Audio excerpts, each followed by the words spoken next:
Welcome, everyone. This is your friend, the DN What If, here with another exciting fanfiction. Today, we're diving into the story of What If Deku developed a quirk after entering UA? If you enjoy this video, don't forget to hit that like button and subscribe for more fanfiction content just like this. Now, let's get started with the fanfic. Had blowing a hole through the structure and shattering the bones in his arm been Izuku's best idea? Probably not. Was it the only one he could think of at the time to win against Bakugo without actually killing him? He thought through this as they carried him out on the stretcher, All Might telling him not to move every time he tried to sit up. Unfortunately, it had been.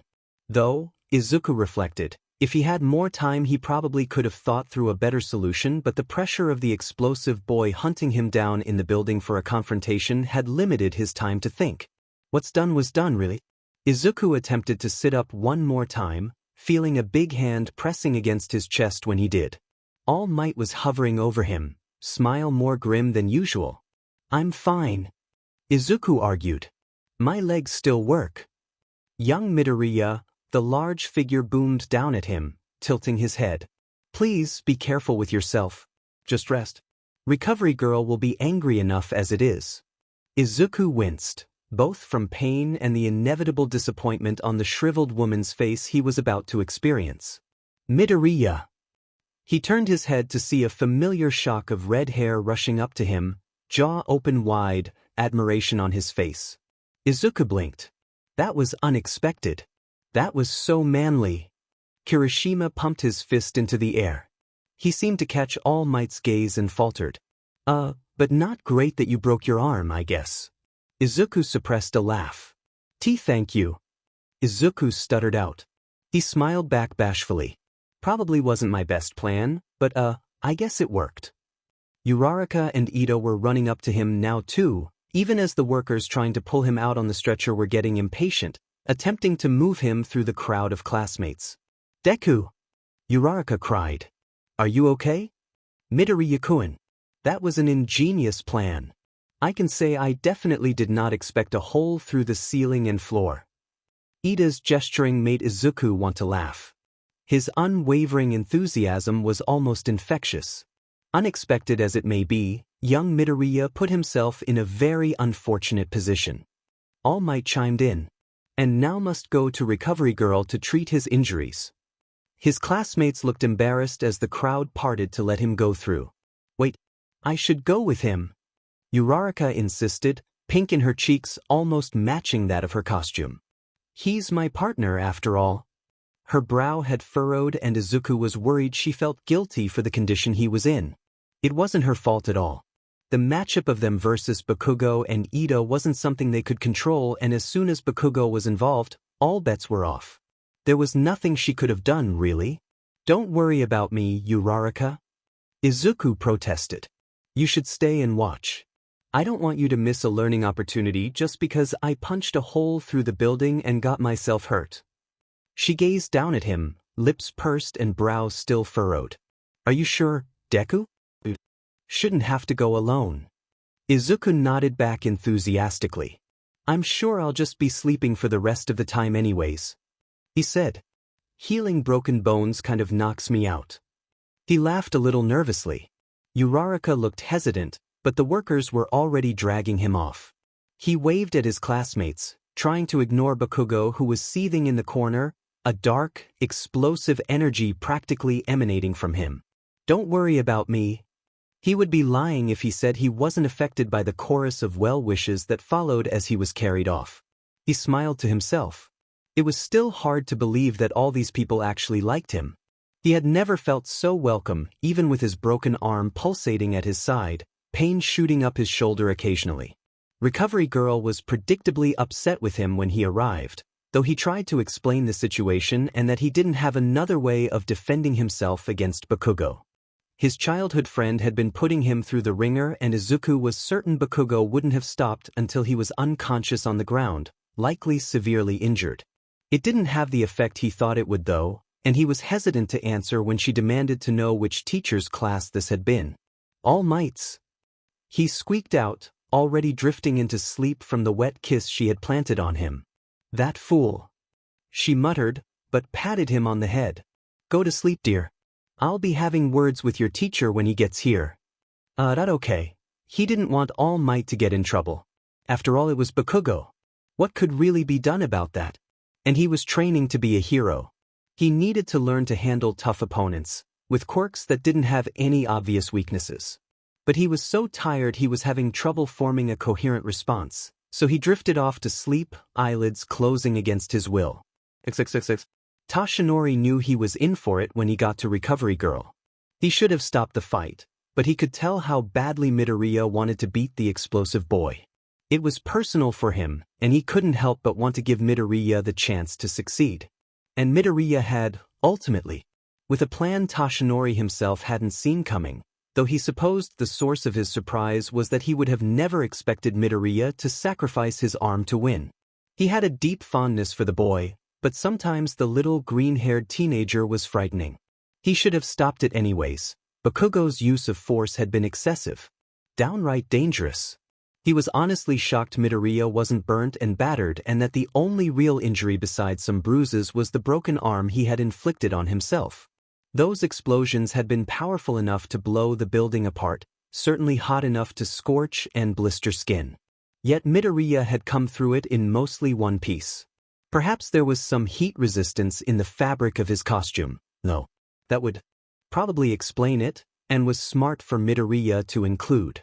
So he stood there, head hung in shame as Recovery Girl ripped him a new one, his student snoring softly in the bed next to them. His figure was visible through the curtain Recovery Girl had pulled around him, sleeping peacefully. Really, Toshinori? I cannot believe you. She pointed a finger at him. He didn't know how he could defend himself. Everything she said was true. He needed to teach Midoriya more control. He needed to teach him how to put his safety above his objective. He should have stopped the match sooner. He shouldn't have allowed his personal feelings for Midoriya, his desire to see him succeed, cloud his judgment. He should have been a better teacher. He fought back the feelings of pride, though, that surfaced nonetheless when he looked at Midoriya. He knew that everything had been dangerous and risky, but the green-haired boy had won. He had pulled it off. It was clever and it was ballsy, and All Might knew he shouldn't praise him for putting himself in such a position. But he would be lying if he said he wasn't impressed. I understand. I will do better. He promised.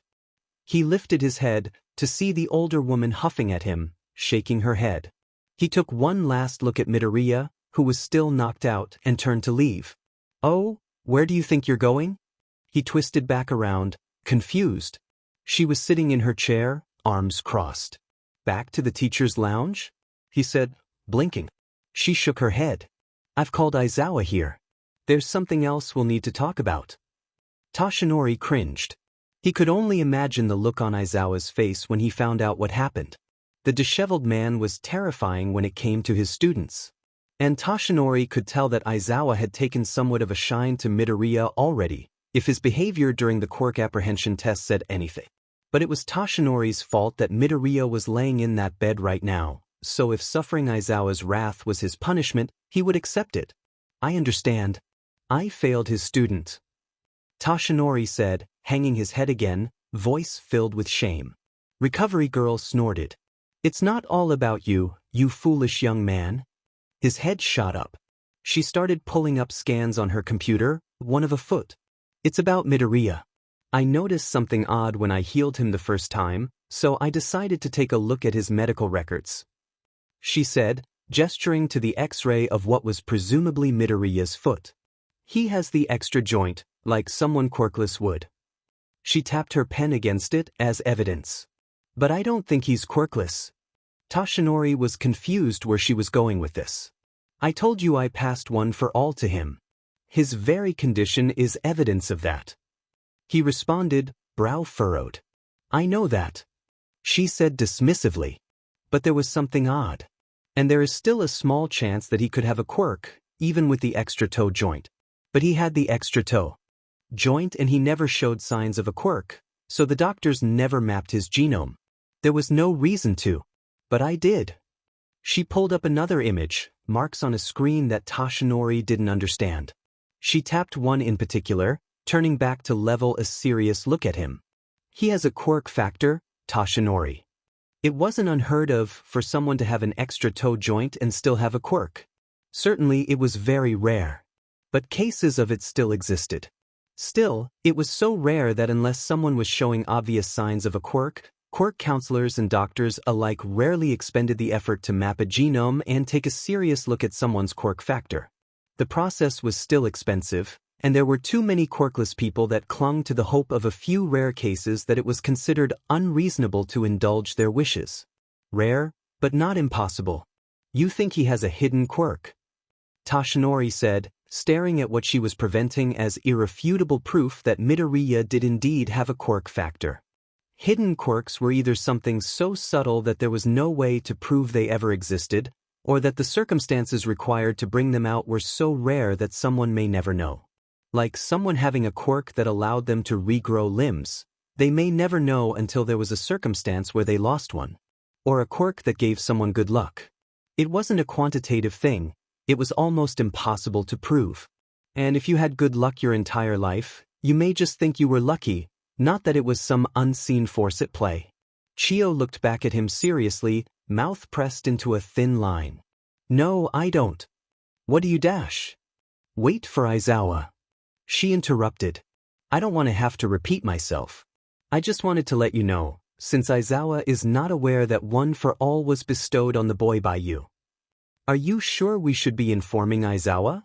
Toshinori asked. A variety of possibilities were running through his head and he was having trouble figuring out what she meant. But Chio had gone deathly serious in an instant and it was foreshadowing something he did not think he was going to like hearing. His quirk could manifest suddenly in a high-stress situation. Like any one of the exercises or practices he is involved in. Aizawa needs to know what he could be dealing with. Even though Toshinori was hesitant to inform him of anything that even got close to the truth of one for all, he couldn't argue with that logic. He supposed there was no way to definitively tell what Midoriya's true quirk could be and any number of dangerous conditions could manifest. He was racking his brain, trying to remember what the green-haired boy had told him of his parents.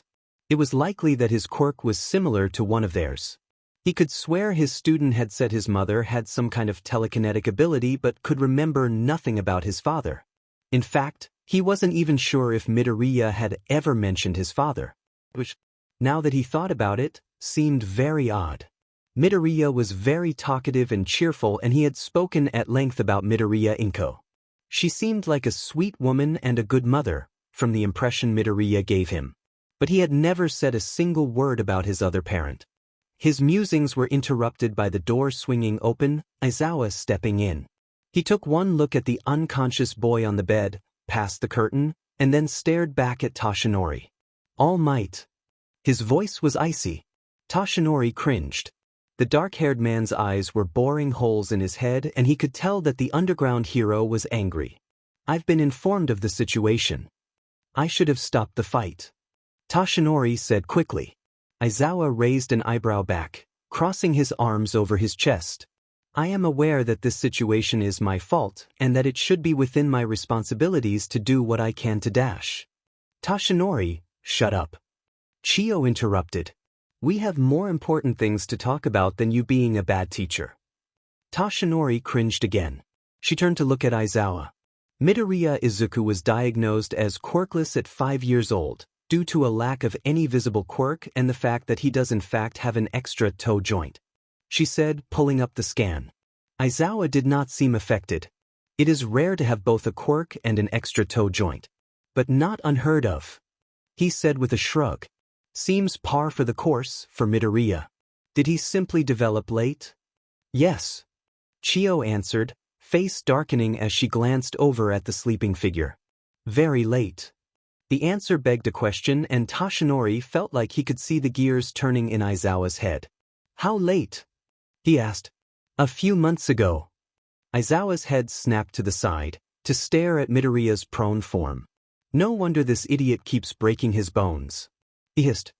He should have said something. What do you mean? Toshinori's tongue felt heavy in his mouth. He wasn't expecting that reaction from Aizawa. Maybe for him to be shocked, but not irritated. Aizawa gestured at Midoriya. If he had told me his quirk had developed so late, I could have arranged for him to speak to a quirk counselor or to take extra classes to gain more control. So he doesn't keep breaking his bones, he said. He narrowed his eyes at Toshinori, who resisted the urge to jump back. You knew. Toshinori flung up his hands. I had suspicions, he said quickly. If he was diagnosed as quirkless, he's likely never spoken to a quirk counselor. He has no idea how to control his quirk. Everyone else has had years of guided practice and control. The unkempt man snapped back. He sighed, pinching the bridge of his nose. I can't help him if I am not aware of his situation. So you will help him? Toshinori asked hopefully. Aizawa glowered back, before turning back to Recovery Girl. So he had a hidden quirk, he said flatly. She shook her head, her mouth back into that grim line. No, Aizawa blinked and then waited for her to explain. He has internal mutations. I do believe they developed late, presumably after his initial assessment was done. But he has them. It's not a hidden quirk. Aizawa straightened instantly. You think he repressed his quirk? He said quietly. Chio nodded. Repressed quirk? Toshinori asked. He knew he was out of his depth with some of this terminology. Having been born quirkless himself, he never saw a quirk counselor either. He really had no idea how any of this worked, and he was beginning to realize that his lack of knowledge had hurt his student. He should have at least informed the school that Midoriya would not have much control over his quirk. Maybe he could have gotten him scheduled time to work with him, under the guise of their quirks being similar. It happens sometimes, Chio said carefully. Kids are both resilient and fragile. Their quirks can hurt them. Sometimes, if a child experiences something traumatic around the age that their quirks should present, they repress them to avoid harmful memories or experiences.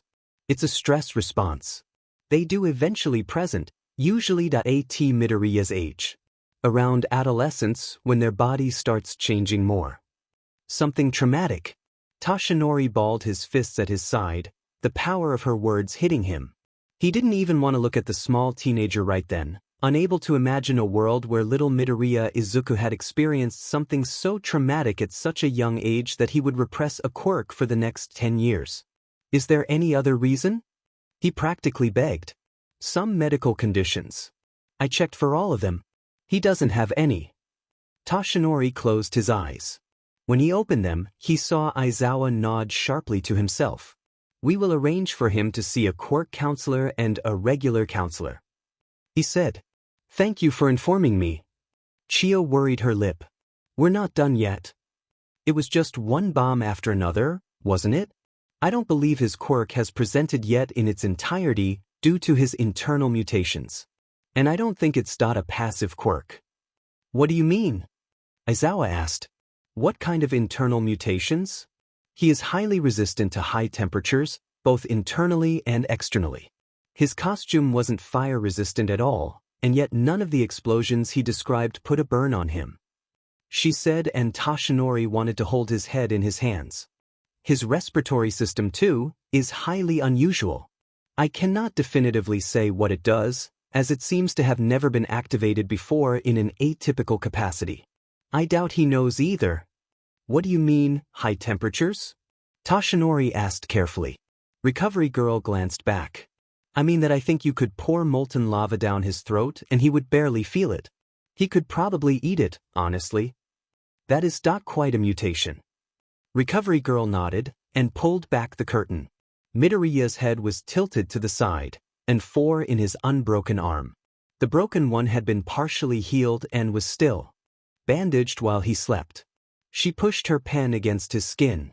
I've also noted an unusual tensile strength in his skin. It's why only his bones break when he uses his quirk and his skin doesn't rip apart.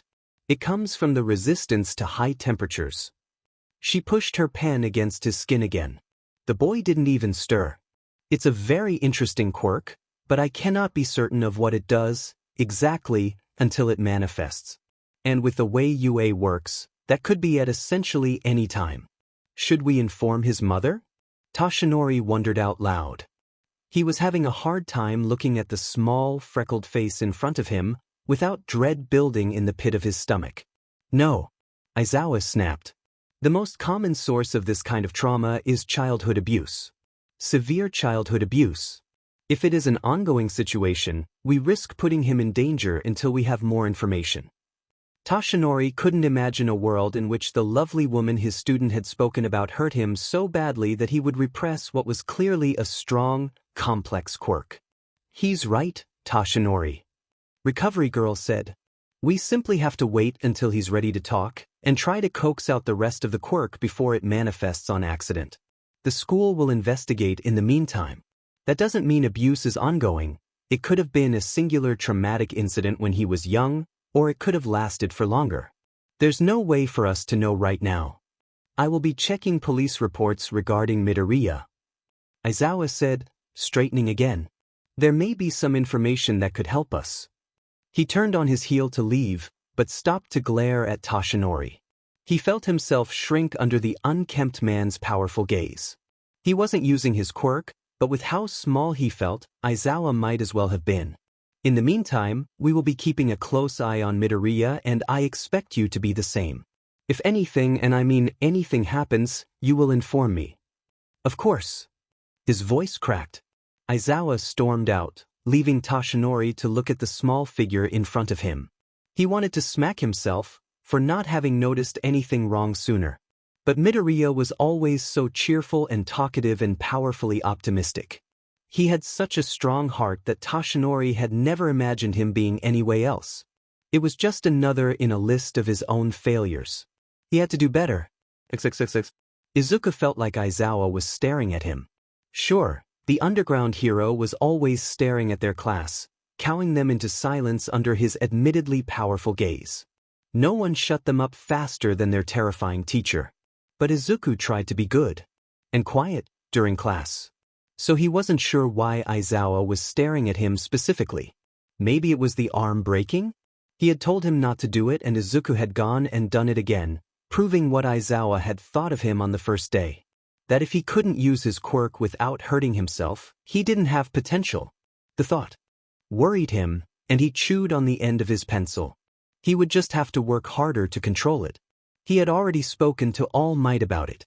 The hero had told him that he was going to get time to practice controlling his quirk more, and that Aizawa knew it had only manifested recently.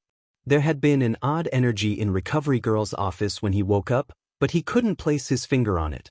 He tried to ask, but Recovery Girl had simply insisted that Aizawa would follow up on his lessons from class that day and shooed him off. She had stopped to ruffle his hair affectionately though, so he figured she wasn't that angry with him. Even though he had broken his arm in the process, he couldn't help but ride the high of success of being able to beat Bakugo so thoroughly. The look of shock on his former bully's face had been somewhat satisfying despite all he put himself through to get there, and Izuku had practically skipped back to class. He had even waved at Aizawa as he walked down the hall. Come to think of it, that was when Aizawa had started staring at him, even though it had been 2 days ago. Almost in disbelief, if Izuku had been reading his expression correctly, which he wasn't sure he was. Aizawa-sensei? Is something wrong? He had asked as he screeched to a halt in front of him, his arms still bandaged. Go to lunch, problem child. The underground hero had simply ordered, waving him off. Stop breaking your bones. He'd added. He seemed irritated but not angry at Izuku, so he hadn't thought that much of it and had gone to lunch anyways. But maybe he was? Izuku mused as he scribbled notes during class. That was the only explanation for him to be staring so intently at him. A ball of paper hit him in the face and he turned to see Kirishima gesturing at him once Aizawa turned around. Izuku leaned forward, giving an apologetic smile to Shiro, who didn't seem to mind. Pissed. Midoriya. Kirishima whispered. Is it just me, or is Aizawa-sensei staring at you? Izuku was instantly relieved that someone else was seeing what he was seeing. I think he's mad I broke my bones again. Izuku whispered back. He told me not to. But it was so cool. His voice got louder on the last word. I am not deaf. Aizawa snapped at the front of the room without turning around as he continued to write, and Kirishima jerked back in his chair, the legs squealing against the ground. Sorry, Aizawa-sensei. The lesson continued without interruption. Well, not without interruption. Eventually, Mineta threw one of his purple ball at the back of Bakugo's head and the explosive boy whipped around and tried to grab Mineta by the throat. Izuku had squeaked as he dodged to the side. But when the class eventually came to an end, Aizawa dismissed them with his usual level of irritation. "Midoriya," he said as they started to file out, chattering voices creating a now familiar thrum that Izuku was starting to enjoy. Uraraka had sidled up to him to chat, but his head whipped around the moment Aizawa spoke his name. A word. He waved goodbye to his friends, shuffling out of the group. There was an Midoriya's in trouble, but Aizawa walked over and slammed the door shut behind them pointedly, leaving the two of them alone in the classroom. Izuku gulped nervously. Aizawa-sensei, have I done something wrong?" he asked, shrinking in front of his teacher. The underground hero stared at him for a moment, expression unreadable, before he put a hand on his shoulder. Izuku almost jumped under the movement, surprised. But he held himself still. "I'm not angry with you, Midoriya." He breathed a sigh of relief. "I have been informed that you've only had your quirk for a few months." Izuku cringed. Aizawa released him, walking back to his podium to grab a piece of paper. "You will be seeing a quirk counselor, starting next week." He handed it to Izuku, who scanned it quickly. It looked like a schedule, with names listed on each block, and then numbers and emails for the names on the side. Why?" Izuku asked slowly. He didn't really think a quirk counselor could help him with one for all. It was supposed to be a secret after all. Because you need control, and that's exactly what a quirk counselor is supposed to teach you. Your classmates have had years to learn it, and it is apparent that you have not. Izuku cringed, glancing back up at Aizawa, who let out a breath. "It is UA's responsibility to keep you as safe as possible. I'm trying to help you not hurt yourself every time you use your quirk." "Oh, okay." He offered a small smile back. "What about this?" He tapped another name he didn't recognize. "That's a counselor," Aizawa said. Izuku blinked. "Like a therapist?" He was beginning to get the sense that there was something going on behind the scenes that he wasn't privy to. "But I don't need therapy. You've shown an unusual willingness to put yourself in danger." Aizawa responded. Izuku blinked back. "I know it was a stupid decision during class, but I'm just not trying to help people." His voice cracked. "I couldn't leave Uraraka during the entrance exam. She could have gotten seriously hurt. I didn't know how to win against Kaken without seriously hurting him, and I didn't want to do that." He knew his voice was shaky when he spoke, but he didn't know he had done anything so wrong that they wanted to put him in counseling. "Midoriya, you got seriously hurt." "I just broke an arm," he said honestly. "You shattered 3 out of your 4 limbs during your entrance exam," Aizawa pointed out. His voice wasn't harsh, but it was firm. Izuku winced. "You are not required to go to counseling, Midoriya. This isn't a punishment. You've experienced several traumatic injuries. The fact that they have been healed does not mean they were not harmful to both your body and your mind. Many people would not be okay after experiencing what you've experienced, especially after developing your quirk so late." "I don't have to go?" Izuku asked hopefully. "I won't get in trouble if I don't?"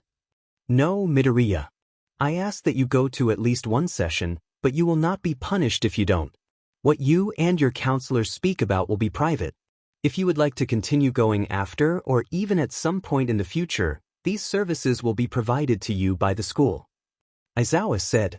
"Furthermore, if you would like to speak to me on any matter, regardless of how personal it may be, I am always here." "I'll think about it," Izuku said, chewing on his lip. "But I really mean it when I say I'm okay. I mean, it hurt breaking my legs and I don't want to do it again. But I'm okay." Aizawa did not look like he believed him. "Are you not going to tell my mom?" He wished he didn't sound like such a little kid when he said that, but he didn't want to worry his mother. He knew it was already an odd situation, him suddenly getting a quirk, and she felt so guilty already for not believing in him or supporting his dream. When it wasn't her fault at all. She couldn't have known he would receive a quirk from All Might himself. He couldn't put any more stress on her because she would only blame herself. Aizawa's face hardened, and Izuku didn't know what he had said to cause that. No, Midoriya. His voice was surprisingly soft. Barring a life-threatening injury, your mother will not be informed of any medical or psychological treatment you wish to undergo. This matter will be handled by the school privately. She will only know what you want her to know. Oh, okay. Izuku brightened. Thank you, Aizawa-sensei. What's this last one? He asked, pointing at an empty slot on his school schedule. You and I will be meeting to work on your quirk and draw out its full potential. Izuku could have passed out. The idea was so exciting to him. One-on-one training with Eraserhead? One of his favorite childhood heroes? He couldn't believe his luck, being mentored by All Might and trained by Eraserhead all in 1 year. We don't want any last-minute surprises manifesting during class, and if things get out of hand, I can erase your quirk to prevent injury. Aizawa said. Izuku wanted to whoop in excitement. Thank you, Aizawa-sensei. He burst out. I won't let you down. Aizawa sighed. Go to lunch, Midoriya. We will start our meetings next week as well. Izuku practically skipped out the door again, on cloud 9. Midoriya-kun. Ida waved him over, his loud voice cutting through the crowd instantly. Izuku spotted his friends and rushed over. Friends? The word already made him giddy. He couldn't believe that he had friends who thought he was cool. Friends who wanted to sit with him at lunch. As scary as that day under the bridge had been with that slime monster, Izuku didn't regret 1 second of it. Ever since he met All Might, his world had completely turned around and he was getting to achieve one dream after another. Izuku hurried over with his food, taking a seat. Next to Uraraka. Is everything okay, Deku? Uraraka asked. Izuku nodded. Yeah, everything is great. He beamed. I have to meet with a quirk counselor to try and get some control on my quirk, though. Uraraka brightened. That could be a good thing, though. I would hate to see you get hurt again. She said. Didn't you say your quirk came in really late? He nodded back, green curls bouncing as he did. Yeah, so I've never actually met with a quirk counselor before. He said bashfully. Maybe it'll help. Ida looked horrified. Never had a quirk counselor? He spluttered. Izuku resisted the urge to laugh at his righteous indignation. Quirks can be quite dangerous and yours is powerfully unique. If I did not have the guidance of my own counselor and my family, I could have seriously injured myself. How did such an oversight come to be? Izuku shrugged. They thought I was quirkless for a really long time. He said. So there was no reason to see one. He rubbed the back of his neck. I guess I'm really behind you guys. Uraraka knocked her shoulder against his. You'll catch up, Death. You're really smart and really talented. I'm sure you'll get a handle on it in no time. Did I miss anything while I was gone? He didn't mention the one-on-one sessions with Eraserhead. He didn't think his teacher wanted him broadcasting that. It felt private, the way he had pulled him aside, and Izuku didn't want to do anything that would lose his trust. Kirishima cracked a table demonstrating how hard his head was. Uraraka said, gesturing to a table wheeled up against the wall. There was big, jagged lines zigzagging from a crater-like center point, marring the surface. They had to get a new one. Izuku glanced over to see Kirishima at the table to his right, sitting with a few other students. He waved back at Izuku cheerfully, no sign of any damage done. He damaged school property. Ida said. He should not be so happy. It is disrespectful to the employees who have worked so hard. Izuku laughed anyways as he waved to the red-haired boy. He liked Kirishima. The boy was so friendly and cheerful and Izuku couldn't help but feel like he'd been adopted by the extroverted powerhouse that was the redhead. He liked pretty much everyone in their class so far, to be honest. They chatted for a while about the field trip they had heard whispers of. Supposedly, at the end of the week, they were going to another UA facility to work on practical training. Izuku was excited, though he supposed he was going to have to work harder to not break his bones in the process. He didn't think his teachers would be too happy with him if he did. Maybe it'll be rescue missions? Uraraka suggested. That's what I'm interested in. That makes a lot of sense with your quirk. Izuku said. You'd be really good at that, Uraraka. She smiled back. Thank you, Deku. I hope we get a chance to see different types of hero careers. It's not all punching bad guys, you know, she said, beaming at him. Though I think you'd be really good at that. Izuku laughed, rubbing his neck. I'm not sure what I want to do yet. I just want to help people, really. Though I suppose he looked down at his hands. My quirk is a little bit better for punching bad guys than rescue missions. There are many applications for your quirk, Midoriya-kun. You can't know what you're capable of yet. Ida argued cheerfully. After all, you're just beginning to understand your quirk. Think of 13. Uraraka said. Their quirk would be amazing for fighting villains too, but they focus on rescue missions and they're one of the best at it. Do you like 13? Izuku asked. Uraraka blushed but nodded. They were one of my favorite heroes as a kid. You know, growing up out in the country, we don't get a lot of villain attacks. But there are natural disasters and they're the kind of hero that really saves people where I'm from. She said, their kind of hero really makes a difference. I think I would be happy doing something like that. What about you, Ida? Izuku asked their other friend, who swallowed the last bite of his meal. He opened his mouth to say something, but then the bell rang. They still had time to get to class, but Ida immediately sprang to his feet. We must get back to class. He cried. I'm sure we'll make it on time. Uraraka said with a frown. I am highly punctual, Uraraka-kun, and I don't intend to stop that today. She giggled and they got to their feet, collecting the remnants of their meal. Kirishima slid out of his own booth after them, dumping his stuff as well. He slung an arm around Izuku's shoulder as he turned to greet him. Don't look now, but Bakugo's ready to kill you. Izuku squeaked, as Kirishima grinned at him, slapping him on the shoulder. He's behind us. Just thought I'd warn you. He's still angry about losing? Izuku asked, but immediately amended his words. That was a stupid question. Kirishima laughed in response as they walked. You're a funny guy, Midoriya. What did Aizawa want to talk to you about? He asked curiously. Basically me breaking all my bones. Izuku said, avoiding direct eye contact. The redhead snickered. We're trying to avoid me doing that again. It happens to the best of us? He offered. Does it though? Izuku asked. Not really. Uraraka supplied cheerfully, jumping into the conversation. I mean, I vomit sometimes when I use my power too much. I guess everyone has a different blowback from their powers. Sometimes I get weird hardened growths. Kirishima said honestly. So I have to file them down. Uraraka wrinkled her nose, making a face. You. I saw you puke during the entrance exam. Kirishima protested. That was gross too. But everyone gets nauseous sometimes. Not everyone files down weird growths. She said. What about you, Ida? The teen pushed his glasses up on his nose as they walked down the hallway. My engines do occasionally overheat. Admitted. The cramping can be quite painful. But you don't file down weird growths now, do you? Uraraka poked him in the arm. The taller student nodded staunchly, but politely. I do no such thing. Ida affirmed and Kirishima screwed up his face. I get it already. Aizawa refused to tell them what their field trip was, even as they filed onto the bus for it.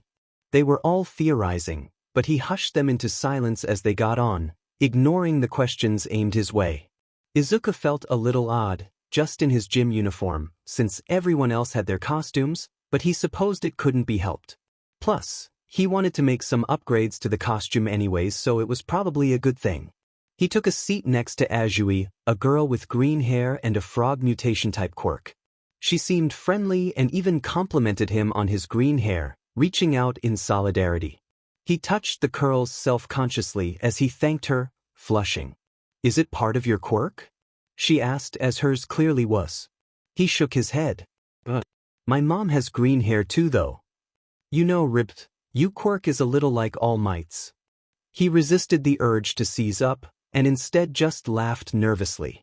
Yeah, I guess. I might ask him for some tips in controlling it. He said. If he'll speak to me. I still get nervous talking to him. That part was true. Even after being trained for 10 months by the man, Izuku still found him to be everything he thought he would be and more. Of course he still got flustered around his hero. I think you'll be okay, Ribbit. You're a nice person, Midoriya. He flushed even redder. Azui had a straightforward way of speaking, saying exactly what she was thinking, and unbothered by his blushing face. Unlike Bakugo over there. Kaminari, a blonde-haired boy with an electric-type quirk, volunteered, jerking a thumb at the boy who was sitting a few seats down. Bakugo immediately started roaring, springing to his feet and grabbing the railing. Say that to my face, you electric weasel. Bakugo's got a strong quirk, but his personality is in the toilet. Azui offered honestly. I still can't believe he tried to strangle Mineta. Jiro, another girl, offered. She considered her own words for a moment. Nah, actually I can. He's so explosive, it's no wonder that's his quirk. Izuku couldn't believe what he was seeing, watching as Bakugo roared back, cursing and shouting at his classmates who just laughed, continuing to tease him. Bakugo was being teased. The idea of it was so foreign to Izuku. The taller boy had been top dog at their middle school because his quirk was so strong. Though, Izuku was realizing that when everyone had a strong quirk, that didn't mean as much anymore. He looked around the bus, his eye catching Uraraka and Ida enthusiastically conversing on one of the booth-type seats. Everyone seemed to be chatting cheerfully, except for Todoroki, who was sitting alone. Not that he had been isolated, Izuku had noticed the split-haired boy seemed to prefer it that way. He had such a cool quirk, but he was relatively aloof compared to the rest of their cheerful class. Izuku still felt a little bad though, and resolved to try and sit next to him on the way back. Maybe he just hadn't had a lot of friends before Yue, like Izuku. Though, he thought Todoroki was such a cool guy that he couldn't imagine him being as lonely as Izuku was. When they finally got to what had been referred to as USJ, they couldn't contain their gasps of excitement. They could see vastly different areas set up, clearly with different scenarios for them to play through. A shipwreck zone, an earthquake zone, and far, far more. It was huge, the sheer vastness of the facility blowing his mind. Hello, students. 13. Uraraka shrieked as the space-suited figure appeared before them, arms up in the air. She slapped a hand over her mouth, turning bright red. Izuku bumped his shoulder against hers comfortingly. He hadn't reacted well to seeing his heroes the first time either. 13 just laughed as they stepped forward. Welcome to USJ, Universal Studios Japan. There was a ripple of awe through the class, before Aizawa's voice cut through the crowd. Try again. Ah, you're no fun, Eraserhead. 13 said. This is the unforeseen simulation joint. Today's focus is on rescue circumstances. They launched into a speech about the nature of their powers and the kind of scenarios they could face in their career, briefly demonstrating their abilities. They stepped a little closer. All of you should remember that while your quirks may be very powerful and even fun to some of you, that all of you have the capacity to kill or cause serious harm. And that should never be taken lightly. A hero's job is to save lives, not to end them. Today, we are going to work on just that. They clapped their hands together. All right, you are all going to split up into dash. A sound like a gigantic tear interrupted him, 13 whirling around to find the source of the noise. It was like static, bleeding out into the facility and buzzing loudly. It reminded Izuku of the white noise from a TV, but turned up so it was blowing the speakers out. Fuzzy and awful.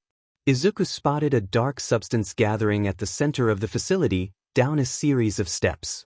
It drew together like a flat disk that seemed to void all the light around it.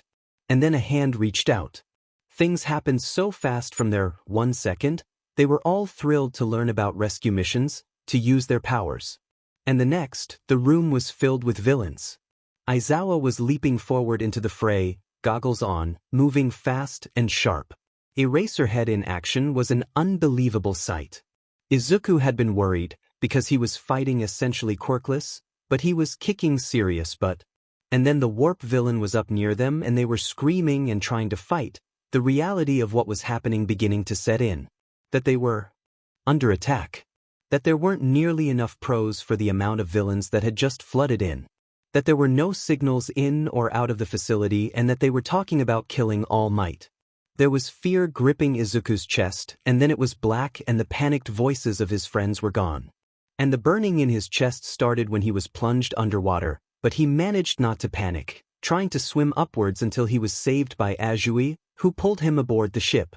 The burning got more intense when he realized what kind of danger they were in, especially when he realized the only quirks they could rely on were Azui and Mineta's, and that none of them had the kind of firepower to take on the villains circling the ship.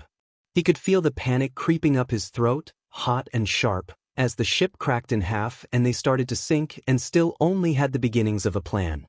He took a deep breath, trying to put all the worry out of his mind briefly and focus on the situation at hand. He ignored the burning. He had to come up with a plan. One that didn't involve breaking his arm. His fight with Bakugo had taught him that maybe they could get out of this arena, but once they made it past these villains, they were still in big trouble. And he couldn't help them if he was smashed to bits. His first plan could not be the one he enacted. Azui dash. Call me Tsu. Izuku blinked, looking at the green-haired girl who had saved his life only moments before.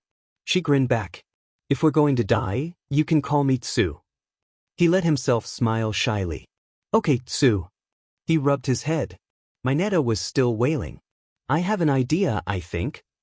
One that doesn't involve breaking your arms, ribbit? He glanced out, gripping the railing as the angle on the ship changed as it continued to sink. Not my arms. It involves breaking some fingers, but I think that's a sacrifice we can make. He said. Tsu considered it seriously and then nodded. Okay. He explained his idea of having Tsu throw him in the air where he could release a one-for-all powered finger flick that would spiral through the water. The veritable whirlpool would pull the villains together, giving them a chance to escape from the ship without getting demolished by the enemies surrounding them. I think we can use Mineta's ball. He said. If they stick things together, you can throw them into the water and it'll help bind the villains. That way, even when the whirlpool settles, they'll be stuck together. It's a good plan. She agreed. Mineta was clutching his head next to them, trembling. How can you be so calm? He demanded. We might die. If we don't stay calm and make a plan, then we'll definitely die. Izuku responded before he had time to think. At least we might make it out. Someone is going to notice something is wrong eventually. And they don't know our quirks. We can probably take a lot of them down, he said. Tsu nodded. Otherwise they would have put me in the fire rescue arena. I would have been dried out and useless there. Tsu said. They don't know what we can do. We have that advantage. Izuku couldn't help but think of Bakugo. He had almost taken down that warp villain. If they went head-to-head again, Izuku was certain that Bakugo could. As fiery and explosive as Bakugo was, he was a force of nature in a fight. The nature of his quirk made it so the longer he fought and the sweatier he got, the more dangerous he became. Even Todoroki. Izuku heard of what he did in his exercise, freezing the whole building in seconds. Even if they couldn't take on all the villains at once, he was confident that someone in his class would be able to get out of the building and get to the pros at some point. They weren't going to die here. He wasn't going to let that happen, even if he had to break every bone in his body to do it. If they could get a hole into the side of the building and get back to the center, he was certain they could send Ida to the pros. He was the fastest, and once he got there, the pros would be flooding in. Izuku was certain he could blow a hole in the side of the building. If his friends needed an opening, he would buy them the biggest one possible even if he had to pay in blood. Hold on to me, Izuku said firmly. And let's do this. He took a deep breath, fighting the burn in his chest, steeling himself. He didn't want to break his fingers, but he would. He sent as much power as he could into them, as Tsu and Mineta climbed on, Mineta starting to pull ball off his head, crying already. And honestly, it went better than expected. Tsu flung them into the air, Mineta screaming and crying as he started to throw ball into the water. Izuku released his fingers. The flick was powerful enough to send a shockwave through the surface, burrowing a hole directly through the water. The sudden vacuum caused a whirlpool of ridiculous strength, the villains getting Esigi together as they ran into sticky spheres. Izuku saw them trying to pull them off, even as the trio sailed through the air, all of them screaming. There was blood dripping down Mineta's head as he howled, throwing more and more into the water.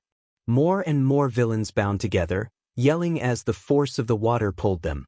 The trio went flying over them, the villains bound together in one gigantic, messy form as they struggled, unable to free themselves and getting rocked by the waves of an unnatural magnitude.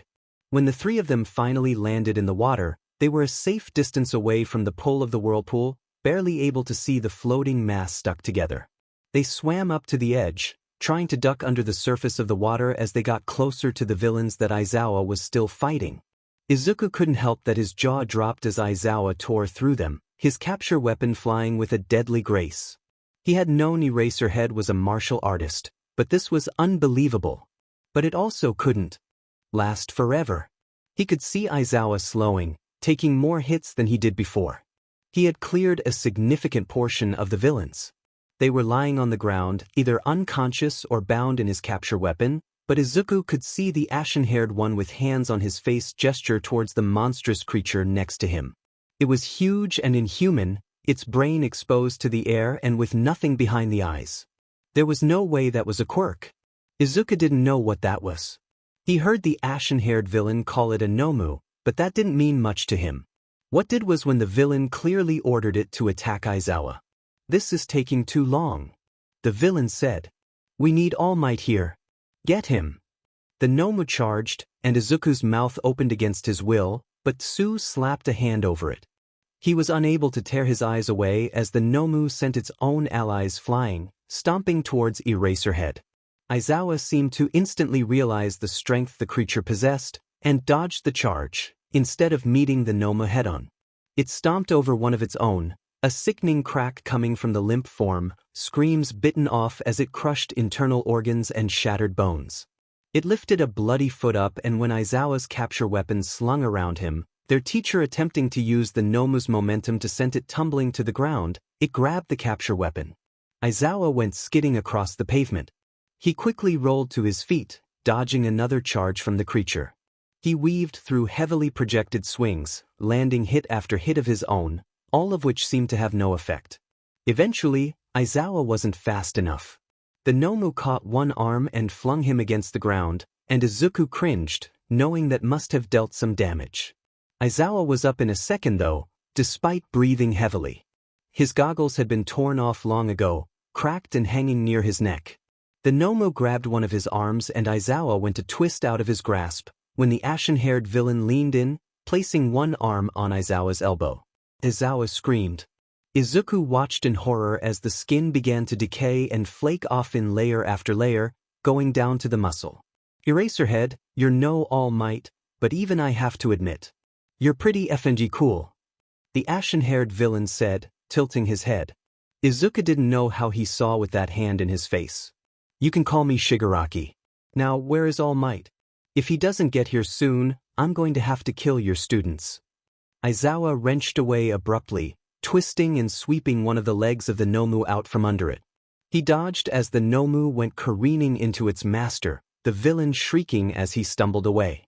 Aizawa was almost away dash. And then the Nomu's hand shot out, throwing Aizawa to the ground, and Izuku heard the crack of bone and splitting skin as the Nomu ground Aizawa into the pavement. There was a wet coughing noise from their teacher as blood burst from his lips, the Nomu grabbing his head with his other hand and slamming it back down. He was going to die, Izuku thought, waves of nausea rolling through him. A little voice in his head whispered, "We're all going to die here. We have to get him out of there." He whispered, all the blood draining from his face. His chest was burning so much now, the sensation going up into his throat, and maybe he was injured and he just hadn't realized it yet. "As soon as you can, grab him and get out. I can't get all of us out at once," she whispered back.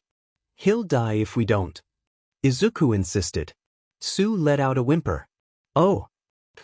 Shigaraki had noticed them at the water's edge, over in an instant, hand outstretched as the Nomu dragged Aizawa towards its master. They weren't far to begin with, but his hand reached towards Tsu and Izuku froze in fear.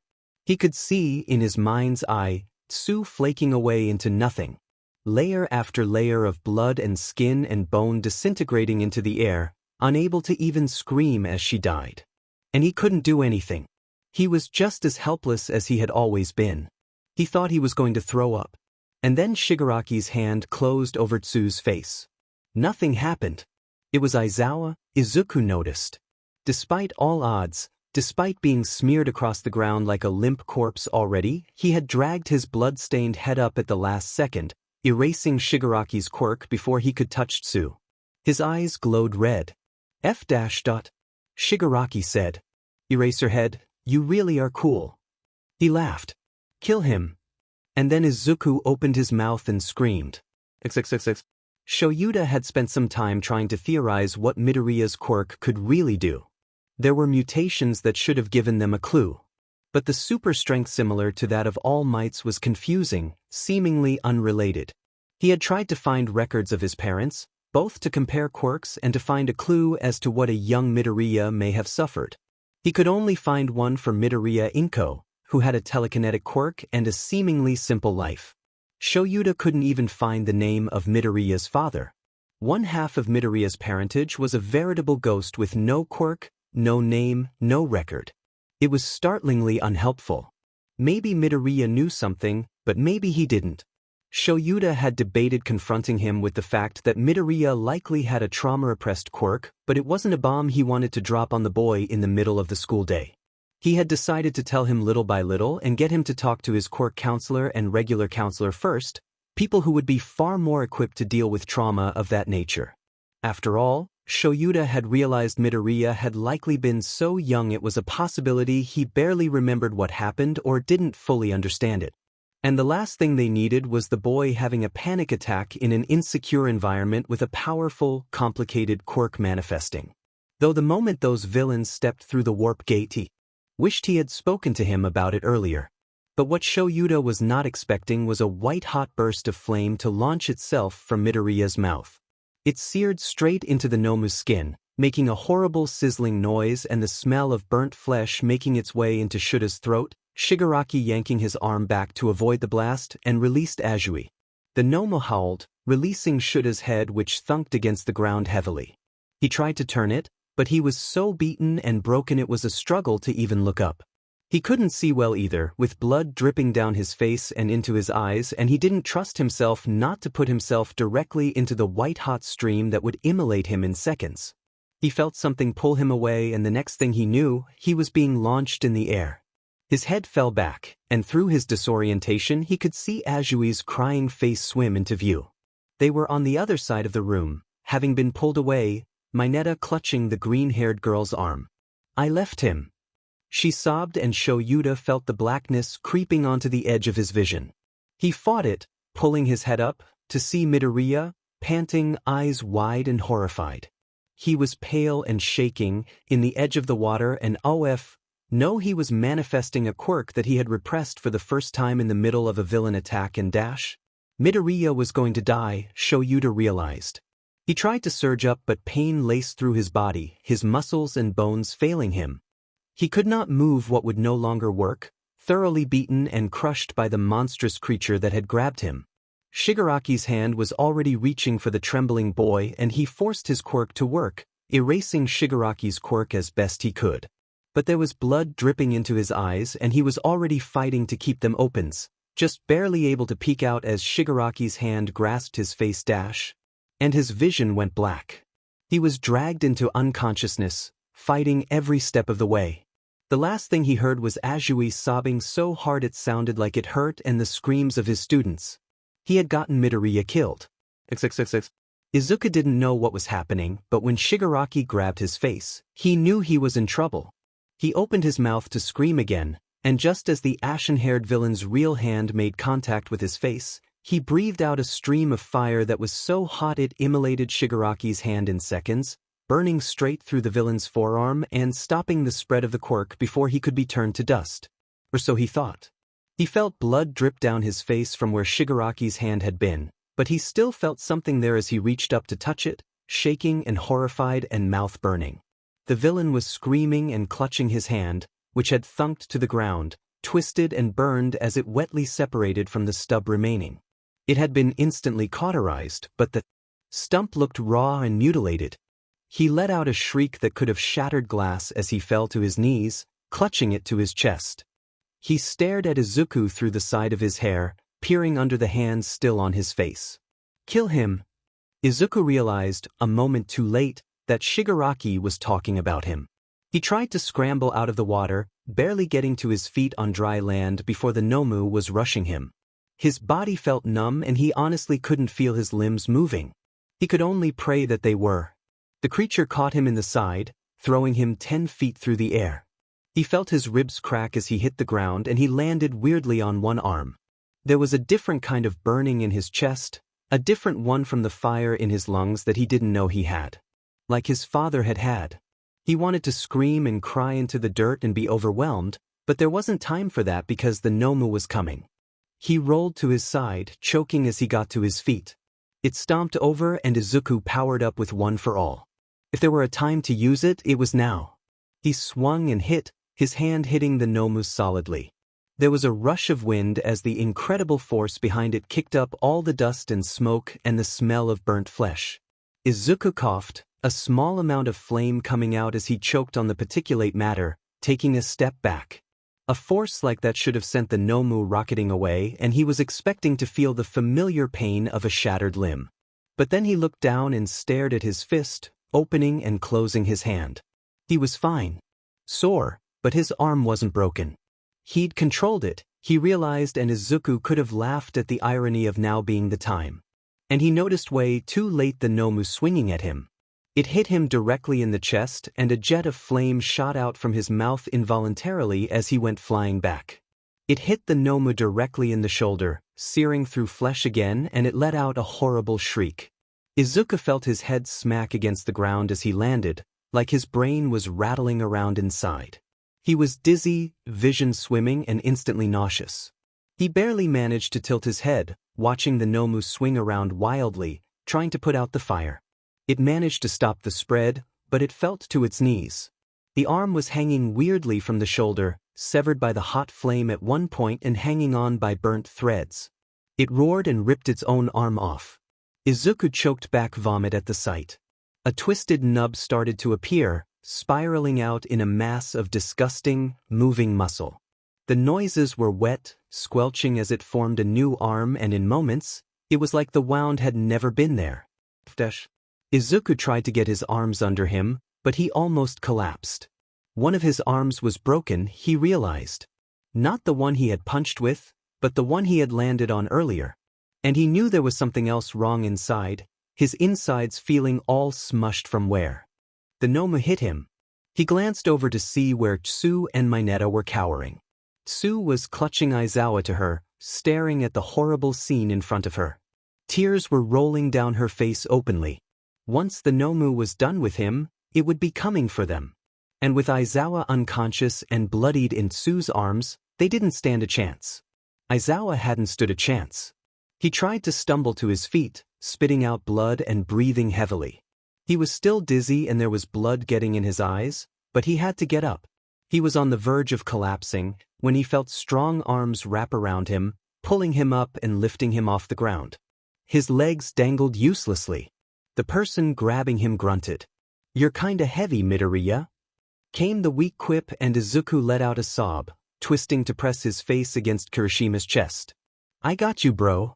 The redhead gave him a gentle squeeze that made him cry harder. Izuku lifted his head, realizing that Todoroki and Bakugo were there too. When he first looked up, Todoroki and Bakugo looked determined, anger splashed across his childhood friend's face openly. But when they saw Izuku, they both faltered. Izuku coughed wetly. "It heals." He choked out. His throat was burning. "It lost an arm and it grew back. And I hit it, not with my full force but hard. It didn't affect it at all. I think it has some kind of shock absorption quirk." Yet at we saw that. He heard Kirishima swallow. "What the f happened to you, Deku?" He heard Bakugo bark out, but there was a tremble in his voice. Izuku let out a laugh. He didn't know how to answer that. "The other one," Todoroki said quickly, and he stamped his right foot. Ice shot out, quickly encasing the monster. It went up its legs and the Nomu started to struggle but was having trouble getting the momentum necessary. It wouldn't hold it for long, but Todoroki was buying time. What can he do? Some kind of decaying power. He forced out. "Don't let him touch you, your skin and muscle will flake off until you're nothing." He thought for a second. He only has one hand now though. He grabbed my face before I got freed. Is it bad? He shook his head. Never mind. Don't tell me now. Did you take off his hand? Kirishima asked, holding on to him. Izuku coughed again, momentarily struggling to breathe, and the panic was starting to set in. I don't know what's happening. His ears were starting to ring. Crack. The Nomu broke free in an instant, and before any of them had time to react, it was charging at an inhuman speed. Kirishima let out a yell and Todoroki stumbled back, eyes wide at the thing in front of him. Bakugo immediately let off an explosion, but the creature didn't even feel it, charging straight through the blast. Izuku ignored the screaming pain in his broken arm, yanking his hand up and pushing Kirishima's face out of the way. He closed his eyes and breathed out as a large, clenched fist swung for Todoroki's face, inches away from, pulverizing the teen's skull into nothing. When Izuku opened his eyes, the creature was shrieking, stumbling back and clutching at its melting, warped hand.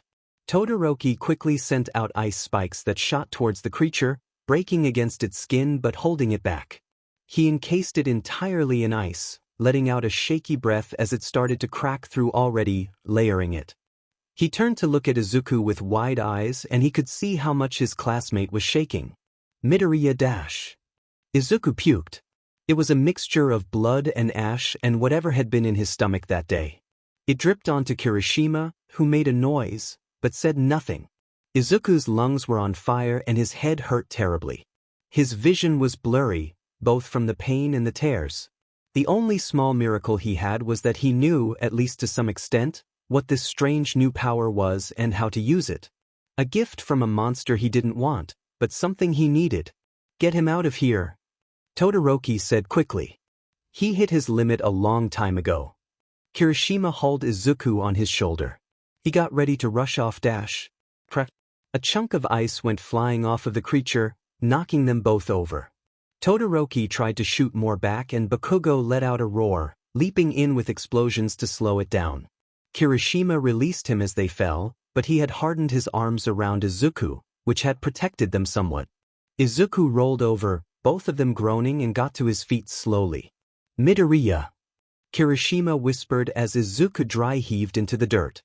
He wiped his mouth with his unbroken arm and straightened up. The only thing that slows it down is fire, he said, turning back to his classmates, who were getting sweatier by the second. Todoroki looked like someone had stabbed him when Izuku said that. I can help. It wasn't meant to be a dig at the fire that Izuku knew Todoroki had, but didn't use. He didn't know what his reasons were, and if the reason was I can't control it at all, it was probably better he didn't use it than get everyone killed. Not that Izuku had much control over the fire that was currently bursting from his lungs. But he knew enough. He had seen it used before, had seen the smoke curling out from the mouth of his father, had seen white-hot flames shoot out and terrorize his mother. He could do this. This effing piece of shit. Bakugo screamed, letting out a concentrated blast aimed at the Nomu. The fire took off the top layer of its exposed skin, showing the scorched muscle underneath, and Todoroki tried to follow up by covering it with ice, trying to freeze the skin and prevent it from regrowing. The creature was shrieking in pain, eyes swirling around aimlessly as it writhed. Kirishima, protect Midoriya as best you can, Todoroki forced out as he concentrated on the task at hand. The redhead nodded wordlessly, hardening his arms and hovering near Izuku. Eat sheet! Bakugo shrieked. Izuku stumbled forward, when Todoroki's brow furrowed. What dash? His ice was flaking away and the Nomu was freeing itself. The other one is behind him. Izuku barely realized he was the one who spoke, and he opened his mouth and forced another jet of flame from his tired lungs. It felt like they were cramping, a horrible, painful sensation. But he forced it anyways, and an almost conical flame shot out, wide and long, focused more on area than heat. He heard a loud screech coming from the man behind the Nomu as he dodged to avoid the flame. He banged his stump on his knee frantically as he appeared from behind the Nomu. "You're ruining everything!" he screamed. Everything! Shigaraki was smeared in ash by now, some of his hands having fallen off. The one on his face was still there. He sounded so genuinely upset, like a child who had seen their sandcastle destroyed. It was so impossible to reconcile with the horror of what had occurred that Izuku spoke automatically. Sorry. Deku, don't even apologize to the villain, you stupid piece of shit. Izuku cringed. Sorry. Rip his face off and rub his dumb stump in the dirt. Bakugo shrieked, letting off an explosion that shook the ground they stood on, knocking Shigaraki backwards. Are you waiting for a FING invitation? He let off another explosion, turning to scream obscenities at Shigaraki, who was scrambling away. Bakugo was a bad matchup for him, Izuku realized. Bakugo was a mid to long-range fighter and his attacks were light, fire, and sound, all forms of energy. When it came down to it, things that the villain could not decay. Shigaraki lurched forward to free the Nomu, who was consistently cracking the ice. Todoroki was repeatedly encasing him in, almost desperately at this point. But Bakugo set off another explosion and Shigaraki fell again. It's a good thing you're FNG covered in hands because you're going to need them after I blow the rest of your shitty FING fingers off. Izuku wanted to sink to his knees and sob. He was so grateful that Kaken was there. But he didn't, because Bakugo was there. And then you'll just be some dumb quirkless motherfucker with no goddamn hands. The blonde blew off a chunk of ice from the Nomu, and a chunk of its shoulder to boot. Die, you freak. And then All Might arrived. Kirishima had dragged Izuku's broken body off to the side, while Todoroki snagged Bakugo by the collar and hauled the screaming boy away as All Might took on the Nomu. It has regeneration and shock absorption. Izuku screamed to All Might, dragging his feet as Kirishima tried to pull him away. They didn't know about All Might's time limit. They didn't know he was weaker. They just thought everything was okay because he was there. But Izuku knew better. And Tsu's words on the ship haunted him. They wouldn't be here unless they had a way to kill All Might. Sure, they had all slowed down the Nomu a little bit. And maybe, if it was human, there would be a limit to its quirks. But it wasn't, and Izuku didn't think there was. He was sure that everyone else thought his apparent insanity, his struggle to stay in the fight, was because of the variety of head injuries he had seemingly accumulated. That he was undergoing a stress-related reaction because of everything. And maybe they were kind of right. After all, since the manifestation of his father's quirk, Izuku had been wanting to drag his nails down his face until he bled. But thankfully, Shigaraki had already taken care of that for him. But Izuku also knew that All Might had a limit, and if he wasn't already at it, they were approaching it. Midoriya. Kirishima grunted. You're hurt. I'm fine. He babbled, fighting Kirishima's grip. They're going to kill him. He watched the Nomu plunge its clawed fingers straight into All Might's side in the struggle, gripping him tight. The warp villain had appeared at some point, complicating the struggle even further. No matter how many hits All Might landed, it didn't seem like any of them were affecting it. Blood soaked through his mentor's shirt. Todoroki stopped in his tracks, eyeing the struggling Izuku carefully. Kirishima had frozen as well. Midoriya, your body is falling apart. We'll help him. But you have to stop. Bakugo snapped. Don't you want another crack at the warp villain, Kaken? Izuku said weakly. You bet you're shitty, but I do. That was really all the provocation the blonde needed. He turned on his heel and blasted the warp villain out of the fray, the villain letting out a squeak of shock as it sailed away against its will. Todoroki joined too, freezing the Nomu's arms enough that All Might could break free. The warp villain was fleeing from Bakugo as All Might went head-to-head with the Nomu again. Izuku watched intently as Kirishima tried to carry him away, even as Izuku dragged his feet. The pros will be here any minute, if All Might is here. Kirishima said. Midoriya, you've done enough. No, I haven't. He rasped. He knew the truth, and didn't that make him responsible to act on it? What was all this power for if he couldn't even use it? Shigaraki! The warp villain shrieked. Get this kid away from me. The ashen-haired villain let out a scream of frustration, clutching at his hair with one hand. Like a child throwing a tantrum, Shigaraki fell to his knees once again, banging his single fist against the ground and howling about how unfair this all was. All Might and the Nomu had started punching each other, All Might hitting him with a speed that Izuku could barely follow. Holy shit, he heard Kirishima whisper, and Izuku had to agree. All Might was hitting the Nomu faster than it could regenerate, and the force of the blows had knocked everyone besides the Nomu to the ground, flattened by the wind and blowback it had created. If not for Kirishima's strong grip and hardened body, Izuku would have gone skidding away like a leaf. And when All Might launched the Nomu to space, Izuku could almost be relieved. But All Might was turned away, exhausted and frozen. The steam was already coming out from his body, one arm still outstretched. He didn't know when Shigaraki had gotten up, but he hadn't seen it, and neither had All Might. He screamed, ripping himself from Kirishima's arms and rushing forward. He heard his classmates calling his name, but he could tell how slow All Might was to move and how close Shigaraki's hand was as it emerged from the dust. It was bloody, fingers curled like he was going to claw his way through All Might's flesh. Izuku flicked his fingers, aiming at Shigaraki. The blast sent him flying back off his feet, his hand having been inches from All Might's arm. Izuku screeched to a halt, the pain in his hand beginning to get to him, his left arm hanging uselessly at his side.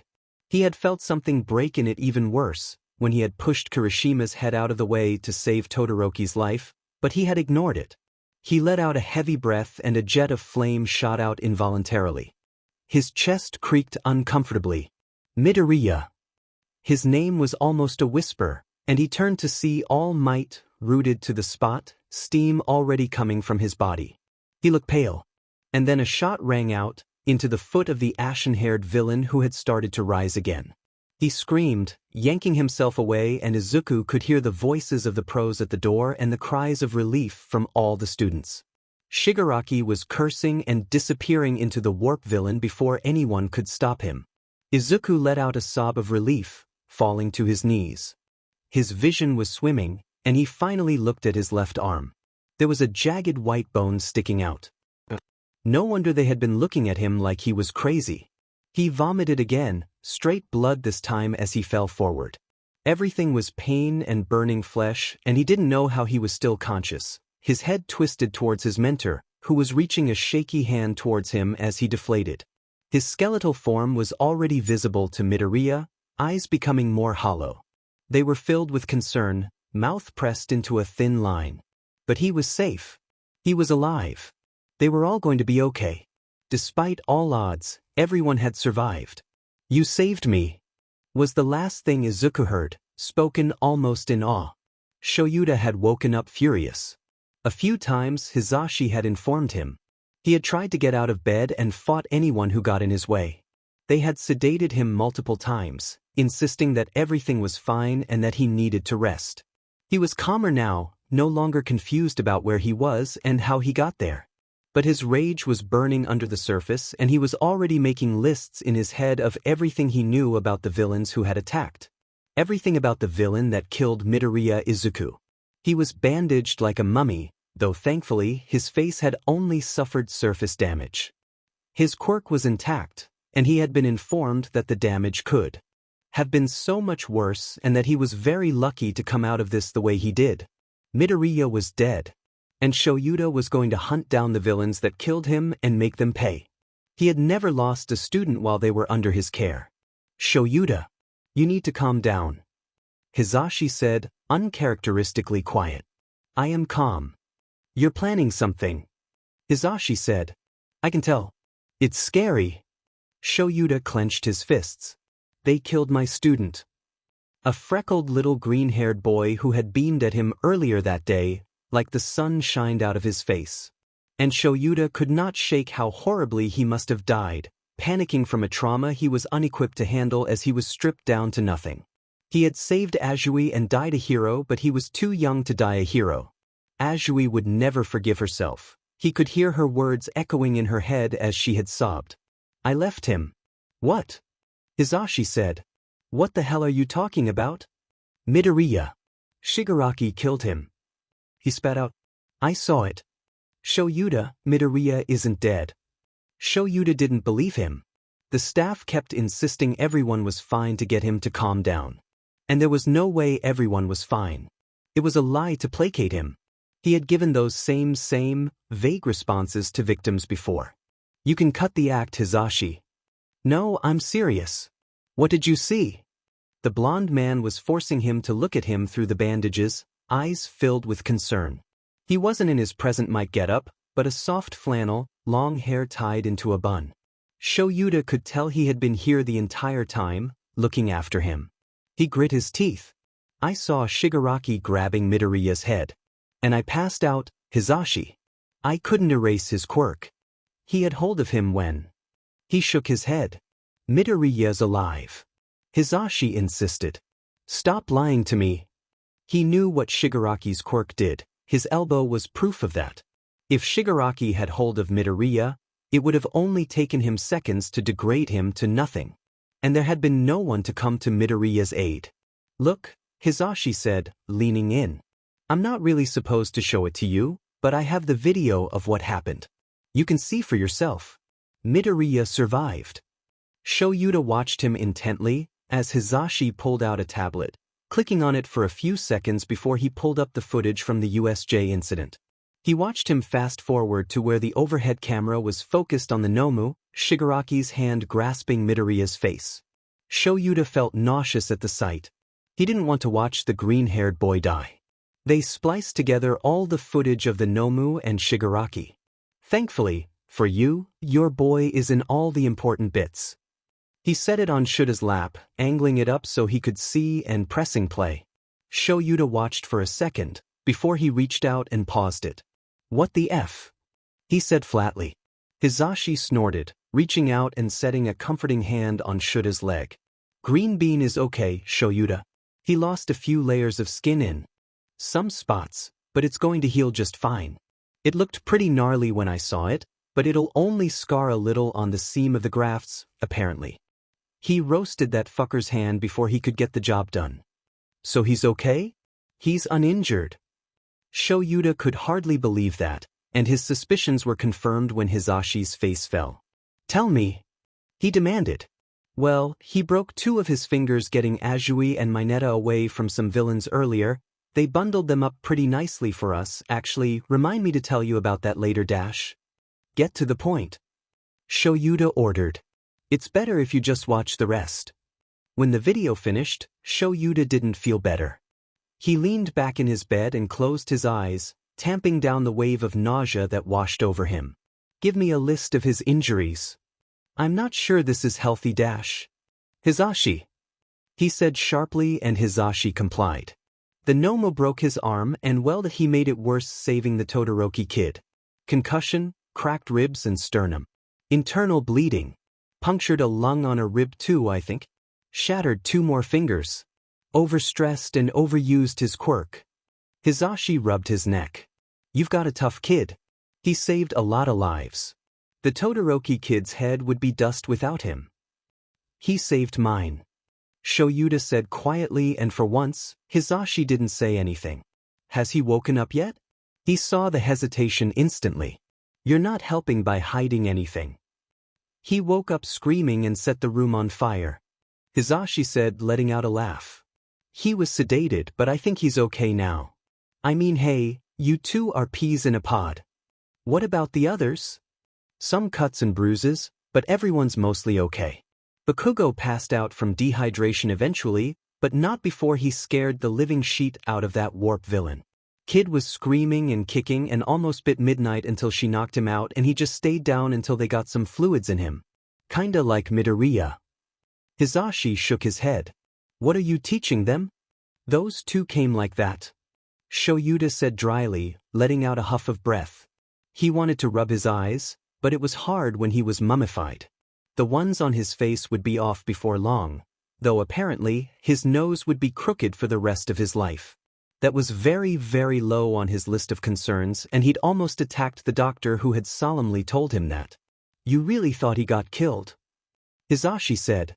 I really thought I got him killed. He snapped back. It is a FNG miracle he wasn't.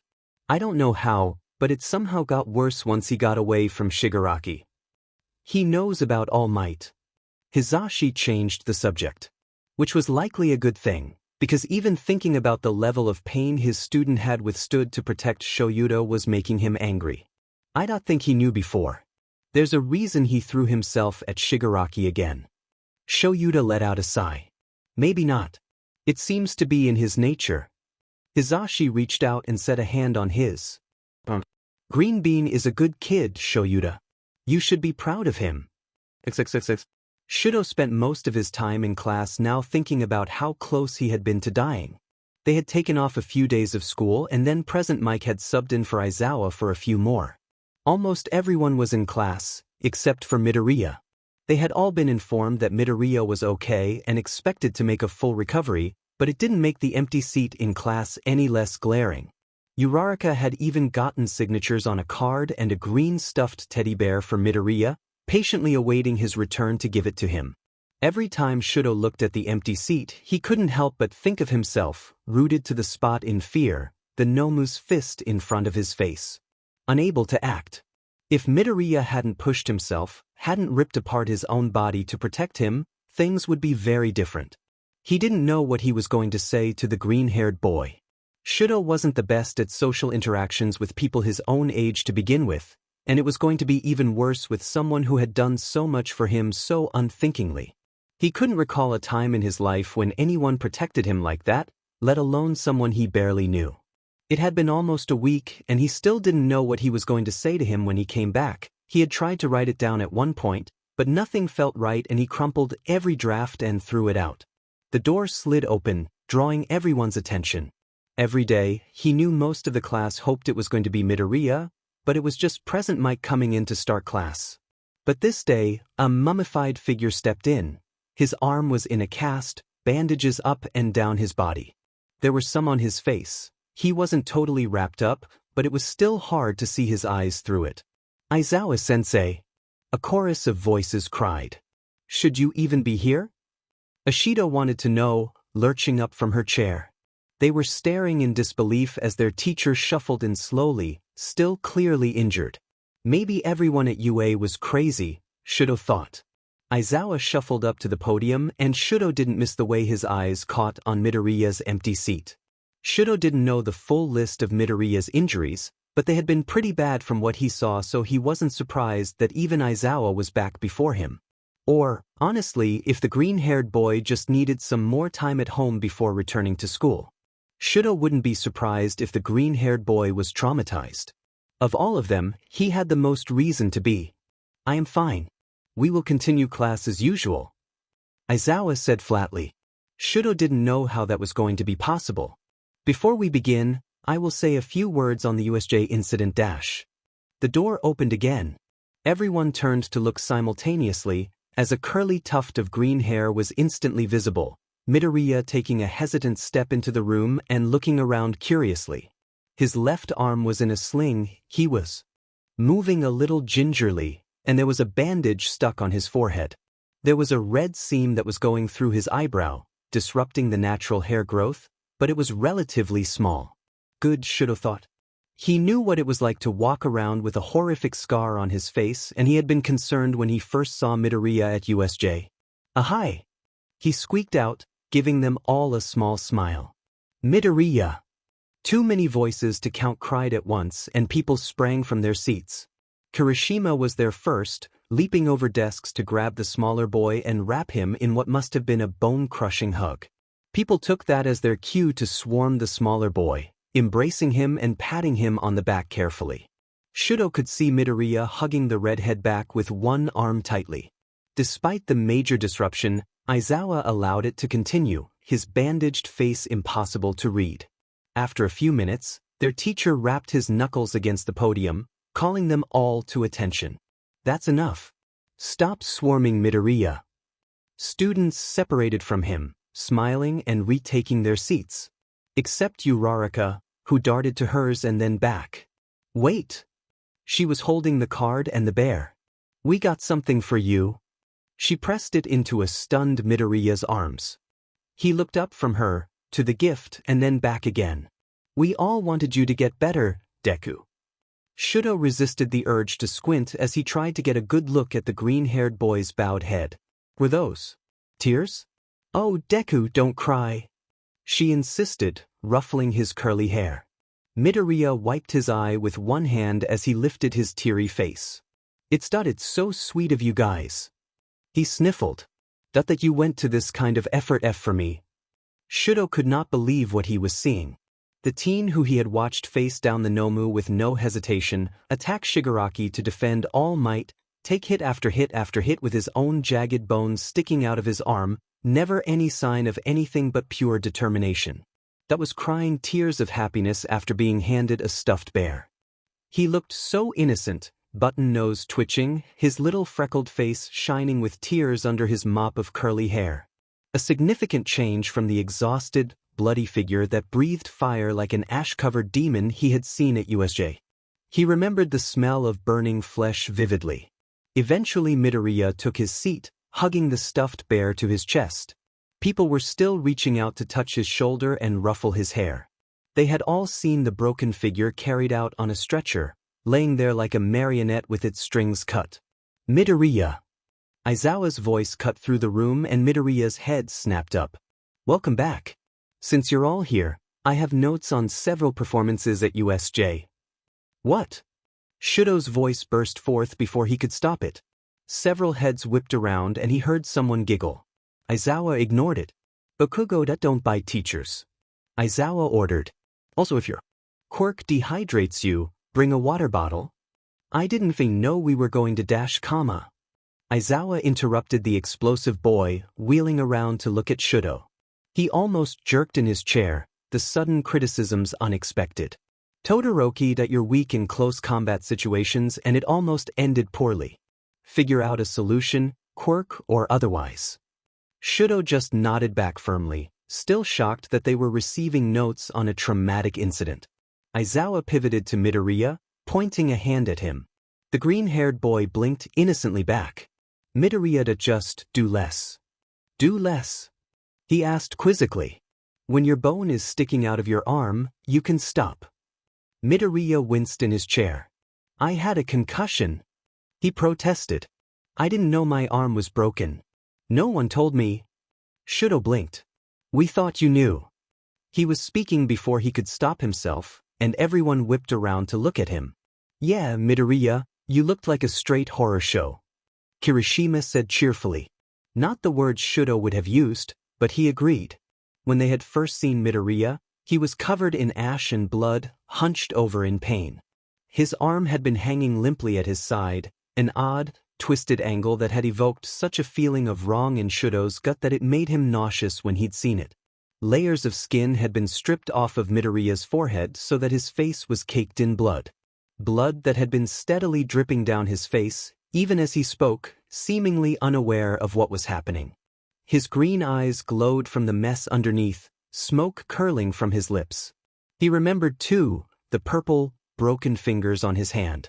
And then he'd thrown up and the mix of blood and soot dripped down his chin, making his mouth look like a black, bloody mess had been particularly memorable, jagged white bones sticking out of his upper arm. He shivered at the memory. A horror show? Midoriya squeaked. No calling classmates horror shows. Aizawa ordered. I promise I'm not crazy. I just had a head injury. Midoriya tried to add on, in his own defense. He waved one arm enthusiastically, the bear still tucked to his chest.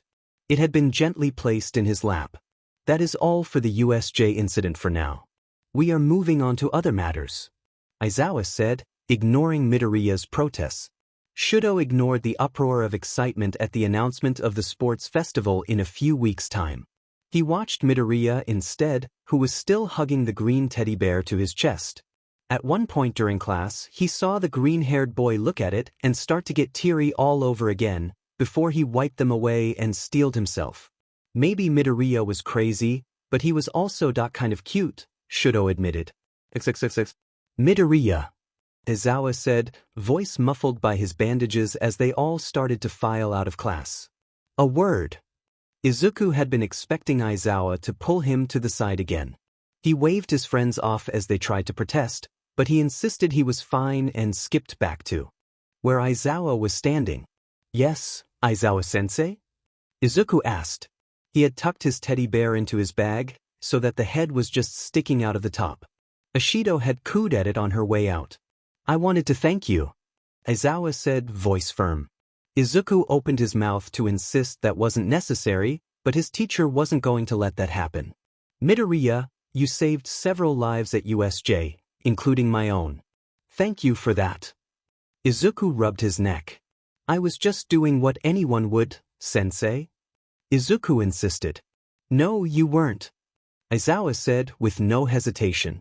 That is part of what I would like to talk to you about. The dark-haired man was normally very difficult to read, but it was absolutely impossible with the bandages. I apologize for my failure to help you. I failed you in many ways at USJ, and they all could have resulted in your death. That is not something you should have ever been concerned about, and I am truly sorry. Izuku was stunned. He stared for a second, not sure what to say, before he waved his hands quickly. You don't need to apologize for anything, Aizawa-sensei.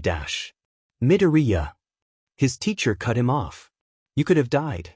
And furthermore, I was made aware by Recovery Girl that there was the possibility of you having aspects of your quirk that had not yet manifested.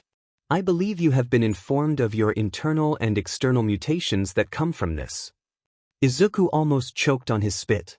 He didn't understand where Aizawa was going with this. Why yes. They had told him in the hospital how he was able to breathe fire and that there had been subtle internal and external mutations that had occurred sometime after his initial quirk assessment. The shock of learning that he had a quirk after all had left him shaking. His mother only thought it was a secondary part of One for All, but Izuku knew better. Recovery Girl informed me of this possibility before USJ. It was my intention to arrange for you to speak with a quirk counselor and a regular counselor before our own meeting to address it. I had thought that you being able to speak to professionals on this matter was the proper course of action. I was mistaken. Instead, you were in a dangerous situation when your quirk fully manifested, and it is only due to a resilience that cannot be reasonably expected from anyone that you survived. Aizawa took a deep breath. Midoriya, I have been doing this for a long time. And I am aware there are a limited amount of reasons for a quirk to be repressed and then manifest in adolescence. Izuku gulped. They had talked to him about this at the hospital. He had stared at his hands the whole time, trying to stop them from shaking. He looked down at them now before he felt something touch the top of his head. He peered up to see that Aizawa had plopped his cast onto his curly tuft of hair. The action was surprisingly affectionate. You do not need to speak to me about it. I understand that whatever traumatic circumstances that surround this are personal. But if you would like to, I will listen. If it is a situation that is ongoing, I will do everything in my power to help. His voice was soft. It took Izuku a few beats to realize what Aizawa was saying. My mom isn't Dash, he breathed sharply. It wasn't my mom, sensei. I just know she worries a lot and she feels guilty about not supporting my dream before my quirk manifested. Izuku said quickly. I just don't want to worry her. She isn't hurting me. Aizawa nodded firmly. Izuku took a deep breath. It was my father. He fidgeted. He's gone now. He's in prison. For hurting people. He laughed a little. I have his quirk. Hisashi had been in prison since he was little and Izuku had put him out of his mind. He had understood the gravity of what his father was doing to his mother and him when he was young. He knew exactly what kind of danger he had been in, and he still remembered the relief when they realized he was never coming home. Even though Izuku had always wanted a quirk, deep down, he had been glad that at least he didn't have his father's. He couldn't imagine the look on his mom's face if she had seen him breathing fire in the same way that had once hurt her so badly. There really wasn't much he could do about it now. It's your quirk. Izuku's head snapped up to look at the dark-haired man, who was staring down at him seriously. It's not his quirk. It's your quirk. Izuku let out another nervous laugh. Thank you, Aizawa-sensei. You may already be aware, but the entirety of Class 1A is required to undergo a psych evaluation before participating in practical exercises. Aizawa said. Izuku nodded. Though, I'm not sure some of you would have passed before. He added dryly. But some students in particular are also being required to undergo counseling sessions as well. I'm one of them? Izuku asked, already knowing the answer. Yes. Let me remind you again, this is not a punishment. You are not the only one in class in this position. After your first counseling session, you will be allowed to participate in class activities again, provided Recovery Girl clears you. Aizawa eyed his bandaged arm. There are a certain amount of sessions you will be required to complete, as determined by your counselor. As long as you continue to go as required, you will be able to participate in class activities. Izuku nodded back. He had been thinking about taking up Aizawa's initial offer anyways. His mother had cried into his hair and begged him to talk to someone when they had been told about the reasons his quirk may have been repressed. He had done a pretty good job of compartmentalizing all the terrible things that had happened when he was little, and the fact that he never had to look at his father's face again or be reminded of him had helped. But that wasn't the case anymore. He carried a reminder with him always now. Tell me you'll go. His mother had begged and he had insisted that he was fine, that he would be okay, and his mom had cried harder, even though all the doctors had said he would make a full recovery with very minimal scarring. He had seen the red seam on the side of his forehead and had been told that it would go down to a faint, white line pretty soon. If he took good care of it, there was a chance he might not even see it in a few years. You were a victim too, Izuku, was what she had said, and he couldn't tell if she was talking about USJ or his father. I understand, Aizawa-sensei, he said. Aizawa nodded and turned to shuffle back to his podium to get his papers. I will see you after school tomorrow, Midoriya. Izuku made an odd noise. What?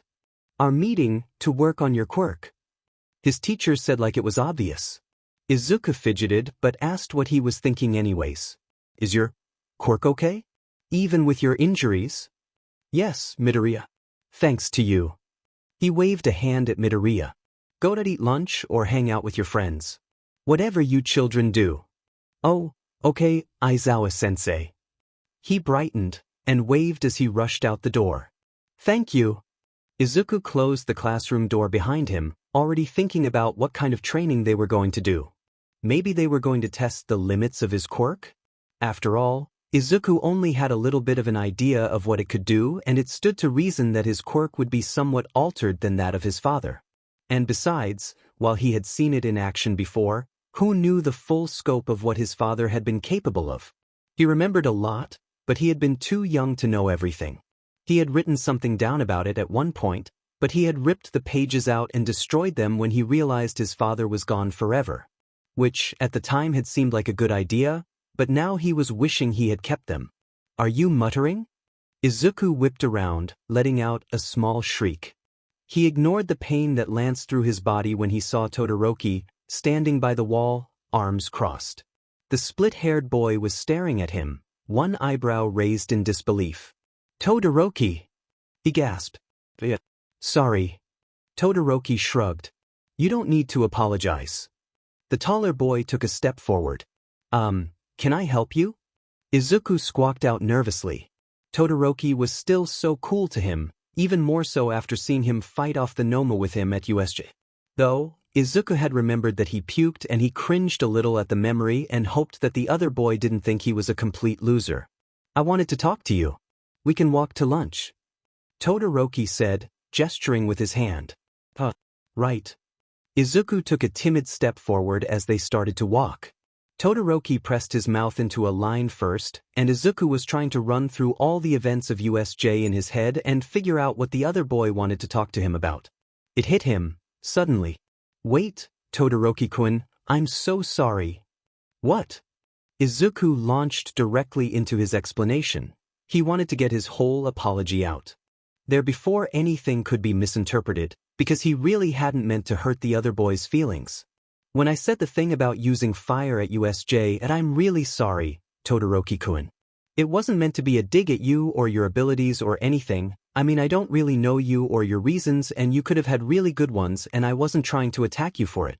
I just knew that I could help and I wanted to try, and that's really all I was thinking about, but I realized after that I may have hurt your feelings and I really didn't mean to, and I see how what I said could be really mean, and that wasn't my intention at all. He stopped to SCK in a breath. Midoriya. Izuku blinked at him, hoping he hadn't upset the aloof boy. He was difficult to get a read on, and Izuku was really enjoying being friends with his class. They were going to spend the next 3 years together, And he wanted to keep those good relationships. You're nuts. Was that disbelief on Todoroki's face? Izuku wasn't sure what to say to that. Ida wasn't offended, Todoroki said, but Izuku remembered the look on his face when he had said that. Midoriya, I'm trying to thank you for saving my life. Oh. Todoroki rubbed his forehead, sighing as they walked. Izuku felt monumentally stupid. Thank you. I would probably be dead if you hadn't helped me and you hurt yourself badly in the process. Todoroki said solemnly. I don't know how you weren't scared. Izuku blinked. I was pretty numb. I didn't really feel a lot. He reasoned out loud. And I absolutely was scared. You didn't act like it. Todoroki didn't sound like he believed Izuku. I threw up on Kirishima. I was so scared. Izuku argued. He hadn't apologized for that yet, he realized, and resolved himself to. Todoroki shook his head. You threw up because you were in excruciating pain. Todoroki corrected him. Izuku shook his head back insistently. No, I swear. I really didn't feel a lot. I threw up because I was terrified. He thought for a second. I'm really glad Kaken was there, though. He made me less scared when he was yelling at them. I guess. Todoroki was eyeing him oddly. I just wanted to say thank you. You didn't have to help me and you did. In fact, we should have helped you more. It's okay. Izuku said. I was being pretty difficult. He remembered Kirishima trying to drag him away on more than one occasion. He had not made it easy on his classmates. He rubbed his chin thoughtfully. If there's anything I can do, just, let me know. He looked back to the split-haired boy. He seemed entirely unsure of himself, his eyes flicking away when Izuku tried to make eye contact. Actually, Izuku said shyly, and Todoroki's head snapped back. Could I borrow some of your notes? For the classes I missed. The other boy just blinked at him. Yes. Of course. He said slowly. I can give them to you at lunch. Pest. Izuku froze, stopping in his tracks. Did you hear that? Izuku said, whirling around to try and find the source. It seems someone else is looking for you too. His classmate said dryly. Todoroki had obviously spotted it and was staring as well. Izuku followed his eyes, to see All Might, in his full form, crouched by one of the doorways. He was holding a little sack lunch in his hand and was waving at them. Young Midoriya. It was almost a stage whisper. Would you like to join me for lunch? Yeah, Izuku wanted to join him for lunch. But he felt bad after having essentially just made plans with Todoroki. He glanced back and Todoroki shook his head. Go. I can tell your friends you're having lunch with All Might. He said. Izuku beamed at him. Thank you, Todoroki-kun. He turned and waved back at All Might, bounding over. All Might opened the door for him to the teacher's lounge, and the moment the door was closed, pulled Izuku into a crushing hug. It is good to see you, young Midoriya. He heard the deep voice next to his ear. Toshinori wasn't going to push for Midoriya to tell him everything. Not yet. But he was glad Midoriya told him anyway. He fought back tears of his own as Midoriya sat in front of him, wiping away his. He had laughed through them, apologizing for being such a crybaby and even apologizing for pulling the green teddy bear that had been gifted to him out of his backpack to hold to his chest. Toshinori didn't mind. He didn't need Midoriya to prove he was strong. He knew that much already.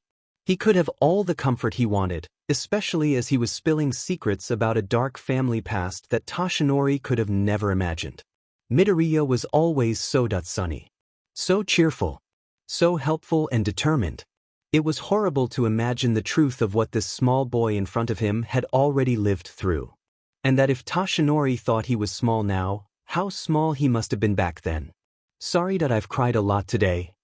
Midoriya hiccuped. Have your classmates been giving you a hard time? Toshinori asked, surprised. His brow furrowed and he reached a skeletal hand towards the boy. Midoriya shook his head and looked down at the stuffed animal in his arm. No, they got me this bear. And I. He dissolved into tears again. Toshinori realized. These were happy tears. He couldn't fight the smile that came to his face. We're trying for heat first. Aizawa informed him. They were in a large training room, and Aizawa had set up a series of targets. He was still mummified, but he had insisted that the bandages were coming off soon and that he was fine to use his quirk. Izuku didn't argue with him, though he wanted to. "It's fine if you destroy the target. We have others," he said, and he was holding a small device like he had for the quirk apprehension test. "So should I start from a base level and then just increase it?" Izuku asked quizzically. He had some free time during practical exercises and in between catching up for class. He had spent those trying to analyze his own quirk. "Can you increase heat once you're already breathing fire? Or do you need to close your mouth in between?" Aizawa asked. Izuku rubbed his forehead. "I'm not sure." He had thought the same thing himself. And he thought he could increase heat as he went, but there was only one way to be sure. "Try it. Don't push yourself too hard. We just want to see if you can do it." They learned pretty quickly that yes, Izuku could do it, but it took some time. And the whole fact that he was breathing fire meant he was essentially limited by how long he could go in between inhales.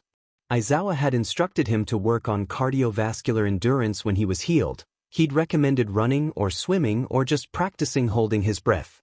The longer Izuku could hold his breath for, the longer he would be able to exhale fire. As for how hot the flame could get, Aizawa had put on his goggles for that, stepping away as Izuku went for short, hot bursts of increasing heat. "Stop." Izuku paused, panting as he turned to look at his teacher. "I can keep going," he insisted. "You're sweating. Drink water and take a 5-minute break." He wanted to argue, but seeing Eraserhead himself turn to him, bandaged like a mummy, goggles on over them, and clearly glowering even though Izuku couldn't see his eyes, sufficiently frightened him into taking that 5-minute break. "I can expand distance and width pretty far," Izuku said as he sat on the ground, taking slow sips from his water bottle. "I did it at USJ, probably about 10 feet of flame. Kind of like a cone shape." "Can you go further?" Izuku scratched his head. "I think so. I was pretty tired by the time I did it, so I think I could definitely go further. I never saw my father go further than maybe 15 feet, though. That may be your upper limit for now, but it can likely be expanded," Aizawa said, taking a seat next to him on the ground. "Your quirk is like a muscle. The more you use it, the stronger it will get." Izuku considered his words, but Aizawa seemed to notice him deep in thought. "This is not a pass to get yourself hurt," he hissed. "I wasn't going to push myself that hard." Izuku protested. "You're a bad liar, Midoriya." Aizawa rubbed his forehead. "It is not a bad idea to place some cards close to your chest, Midoriya." "What do you mean?" "I mean that for now, you may not have much of a choice since you still can't wield the other half of your quirk without hurting yourself. Izuku winced at Aizawa's tone. He was trying to work on that, though. He had told All Might he managed to control it against the Nomu, and they were planning on trying to replicate that. Though, it was a little hard since Recovery Girl still had not cleared him, and even just strength and endurance training were basically out of reach for at least a few more days. But once you can, it's not a bad idea to keep some secrets about your abilities," Aizawa finished. "When you faced Shigaraki and the Nomu, no one had any idea you could breathe fire. If he had known the full extent of what you could do, he might have sent the Nomu at you from the beginning and never risked his own hand." "You're saying to keep it a secret?" Izuku asked tentatively. "I'm saying that you keep a few tricks up your sleeve until you desperately need them," Aizawa said. "You don't need to show your hand all at once. Though." He looked Izuku up and down. "That may not be possible at present." Izuku cringed. By the time Izuku was out of his bandages, he had already been to 1 counseling session and 1 quirk counseling session. Neither of them were as bad as he thought they were going to be. He had a long discussion with his counselor on the nature of heroism and self-sacrifice, before she started to poke and prod at his own circumstances. He had been honest about everything, even honest about the fact that it made him upset to talk about. She had made some good points, even if Izuku didn't like to think about it, and had given him some homework, to talk to his mom about what had happened. "I think you're dealing with all this about as well as you can be expected to," she had said, tapping her pen against her clipboard absent-mindedly.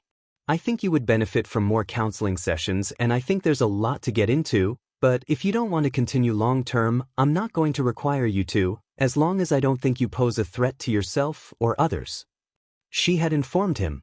A few more weeks of counseling until you meet your required minimum, and we can talk about what you're thinking of this whole process then. All in all, it was looking like he was going to have to go to 6 weeks of counseling, which seemed like a lot at first, but he thought about how fast the first session seemed to have gone, and it didn't seem so daunting. He liked Dr. Nakamura. She had told him that she had an empathic quirk from the get-go, that it let her get a better read on his emotions. She reminded him a lot of his mom, to be honest, and he didn't really mind talking to her, ultimately. His quirk counselor was more interesting. Though, Izuku had been informed that he was paired with a non-traditional quirk counselor due to the nature of his late manifestation. Maybe that was why the guy was so eccentric. It was an older man who had bright blue hair. He had told Izuku right from the get-go that it wasn't a mutation. He had started to go gray, so he bleached and dyed his hair for fun. "How old are you?" Izuku had wondered. He didn't seem that old, maybe in his 40s. "You'll have to earn that one," Shibata had said. They spent the whole first session writing down every fact they knew about his quirk, before Shibata had made him do breathing exercises for 15 minutes. The guy was kind of zany and evasive and countered every single one of Izuku's questions with another question, which Izuku could see as becoming annoying, but he also had a tendency to think out loud and answer his own questions with a few more minutes of thought, and Shibata encouraged that, so maybe Izuku didn't really mind. He would also interrupt Izuku when he went on for too long by sticking a candle in front of his face and telling him to light it, without thinking about it. The first time he did that, Izuku almost scorched Shibata's blue eyebrows off, but the older man didn't seem to mind at all. It was nice, having people he could talk to about all this. He had found getting one for all so daunting, like he was plunging into the deep end of a world he had barely scratched the surface of, and was realizing that it was because he was. He had never thought too hard about how almost everyone he knew got a slow, steady, guided introduction into their quirk, and twice now he had been thrown off the high dive with little to no warning. Not that he blamed All Might in any way. There wasn't a lot he could do to mentally prepare for the fact that he was receiving a legendary quirk passed down through the generations to heroes of true hearts and strong moral values to fight evil. He was feeling more confident in his quirk, even if he hadn't totally figured out how to control one for all yet.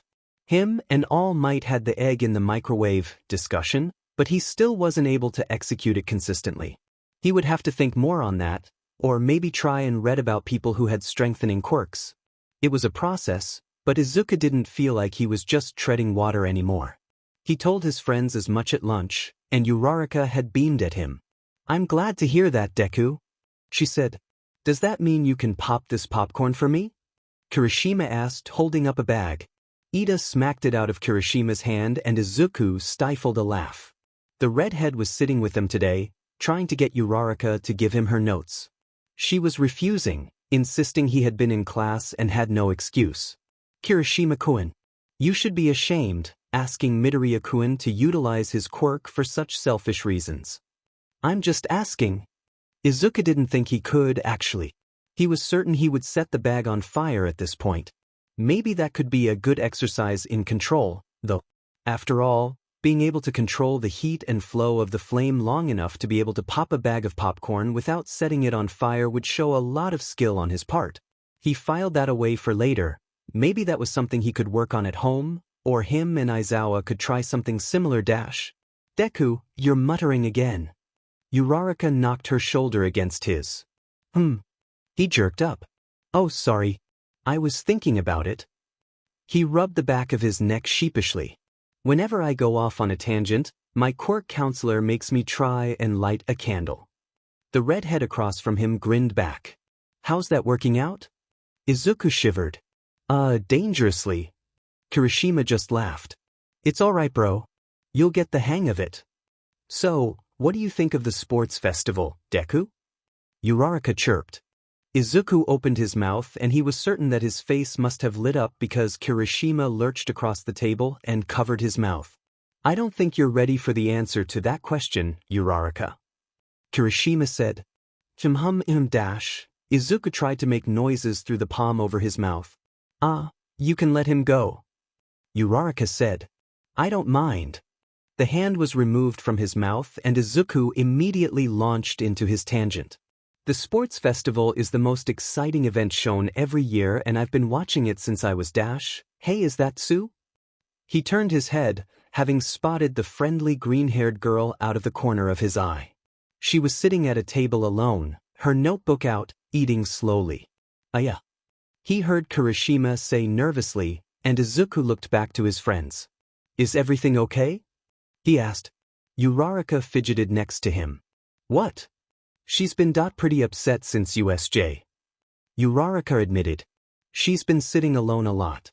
We've tried to invite her over but I believe Azui is suffering from some stress related to USJ. Ida chipped in. We have tried to talk to her about it, but it is not our place to attempt to counsel her on what she experienced. I do not believe any of us could understand it. Izuku stood up. Deku Dash. I'm going to go talk to her. He said firmly. I want to make sure she's okay. Are you sure? Uraraka asked. Izuku nodded, and he slid out of the booth and made his way over to Tsu. He walked up to the end of the table, ignoring the eyes he knew were on him. Tsu? Is it okay if I sit down here? He asked. Her head jerked up, and she looked lost for a moment when she saw him. Ribbit. He took a seat in front of her and smiled. Is everything okay? He asked. You seemed kind of lonely. She wasn't meeting his eyes, he realized. It only took a moment for him to spot the tremble in her hand. I'm okay, Midoriya. She slowly responded, looking up at him for a second, before flicking her eyes back down. I just. Is this about USJ? He asked timidly. She didn't respond. He decided to be totally honest with her. He'd always found being an open book to be his best strategy. You know, I have to go to counseling now for it. She looked up at that, and Izuku nodded back. The school is requiring it. I didn't really want to at first. But I went to the first few sessions and my counselor is really nice. And it's kind of nice to talk about it.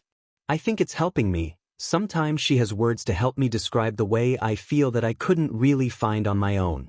I know that I might not be the person you want to talk about it with, but it really helped me and I'll always listen. You're not angry with me? Sue burst out. She was making eye contact with him now and her lip was trembling. She was gripping her pencil tightly. Why would I be angry with you? Izuku asked, confused. Because I left you. He could see unshed tears at the corners of her eyes. I left you and I thought. You were going to die.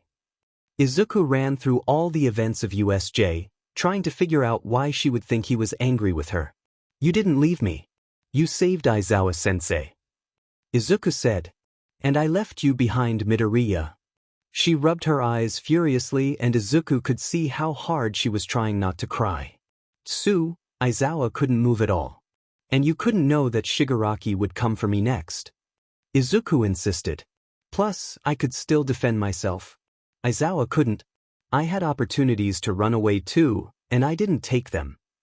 There had been several moments he could have escaped from the Nomu, but he had stayed behind to try and fight.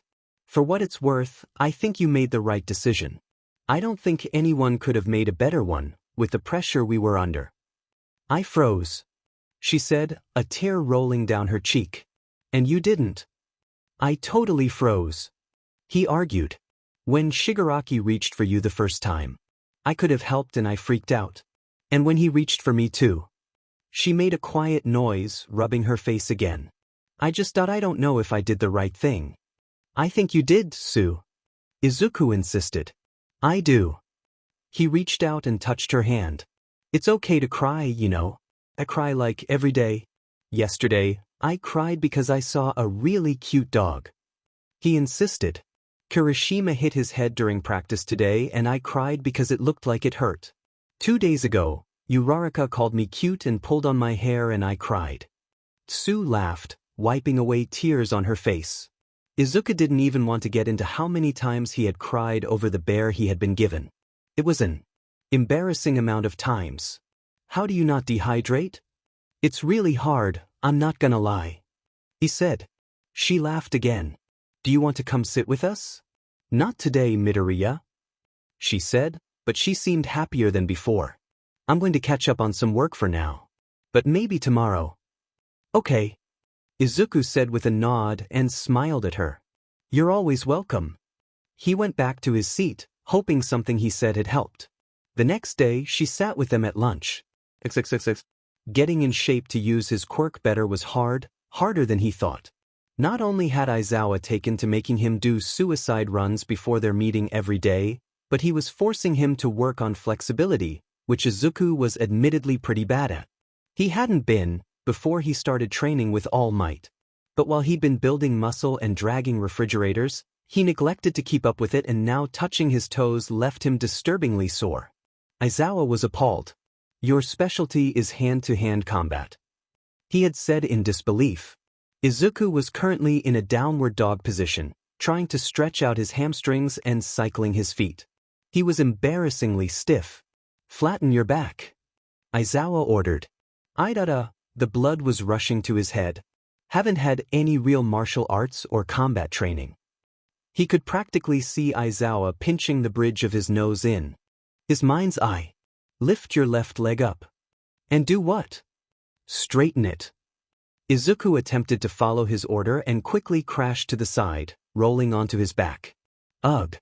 He looked up to see his bedraggled teacher looming over him ominously.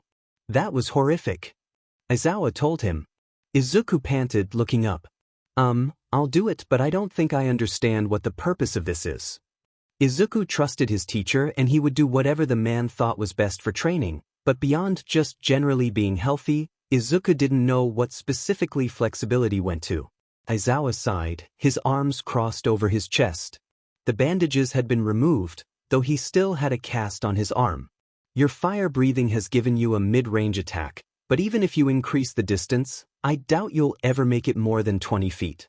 As such, you need to improve your close combat capabilities, and right now the impact on your body is destroying not just your bones, but your joints regularly.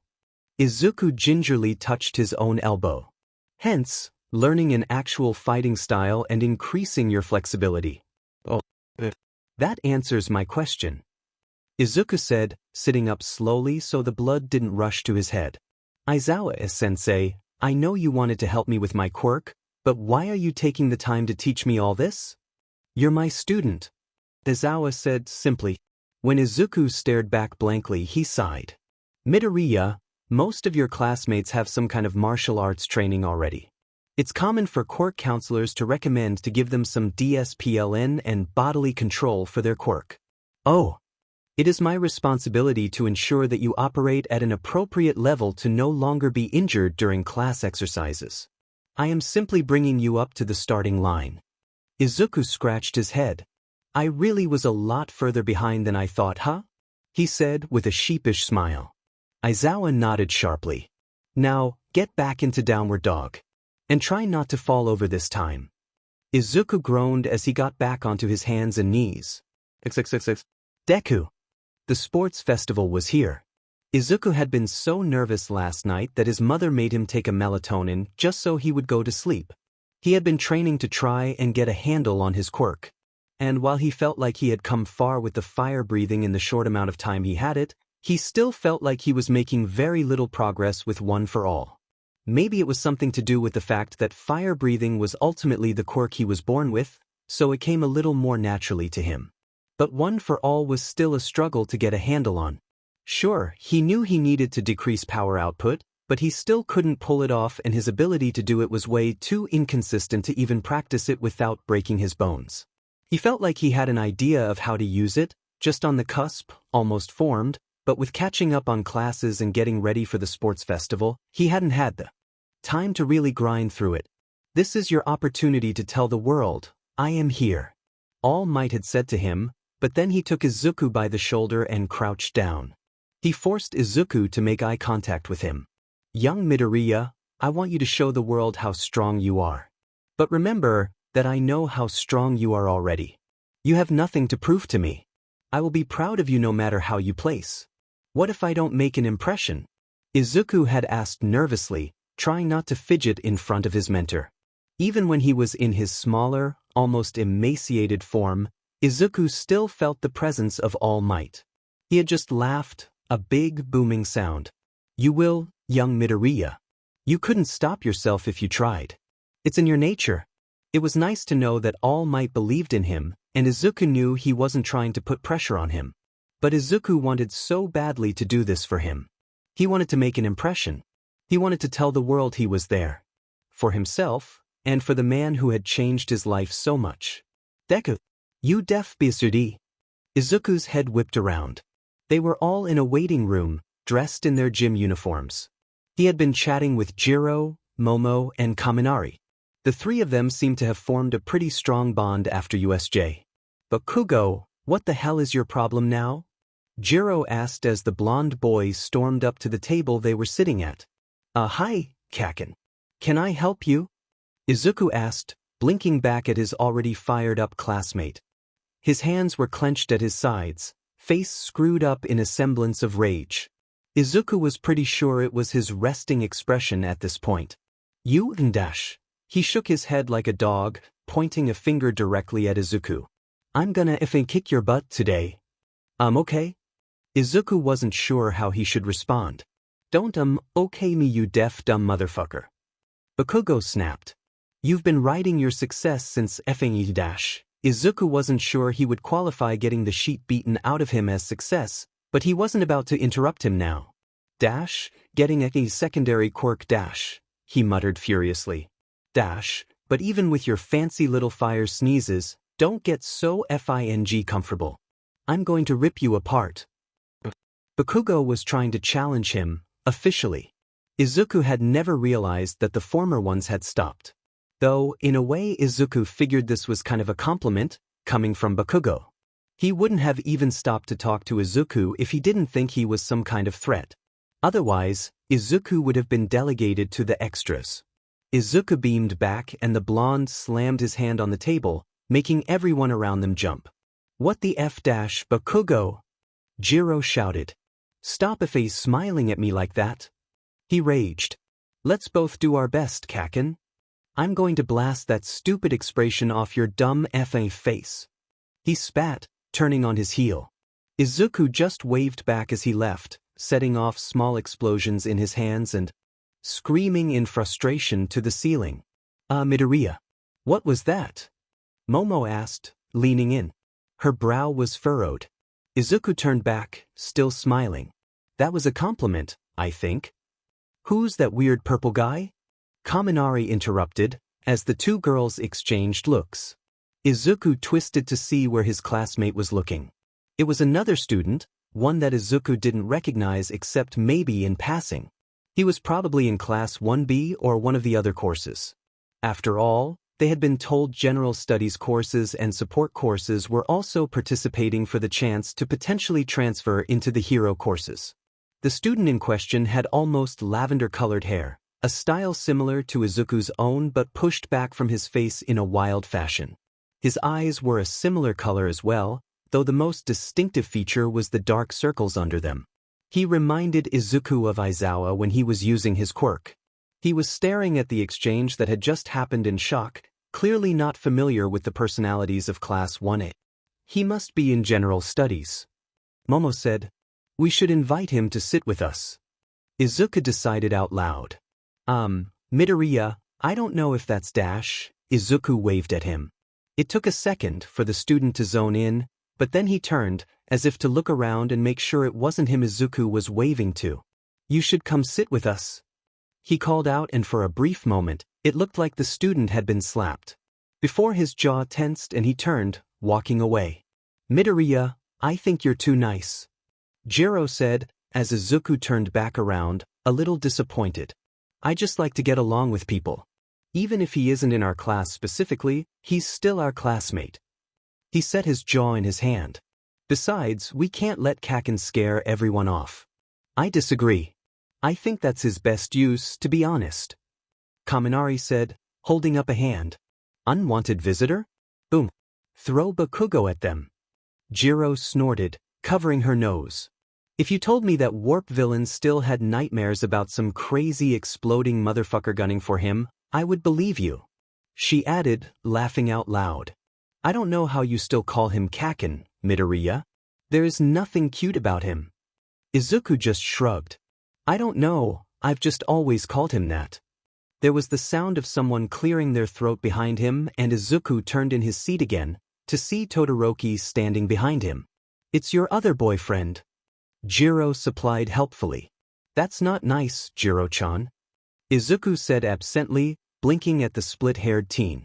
Though, to be fair, Todoroki looked embarrassed coming up to him.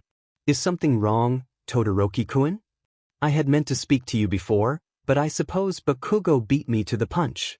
Todoroki said. He set his jaw. Objectively, Midoriya, I think I'm stronger than you. Oh yeah, for sure. Aizawa made me do yoga the other day and I could barely touch my toes. Kaminari snorted so hard it sounded like it hurt. He covered his mouth, his head tipping back as he almost fell out of his chair. Izuku turned to look at him. Are you okay, Kaminari-kun? Jiro tapped the table behind him and he turned back. He's trying to challenge you, dummy. Oh. Izuku tilted his head at Todoroki. I'm sorry. You weren't finished.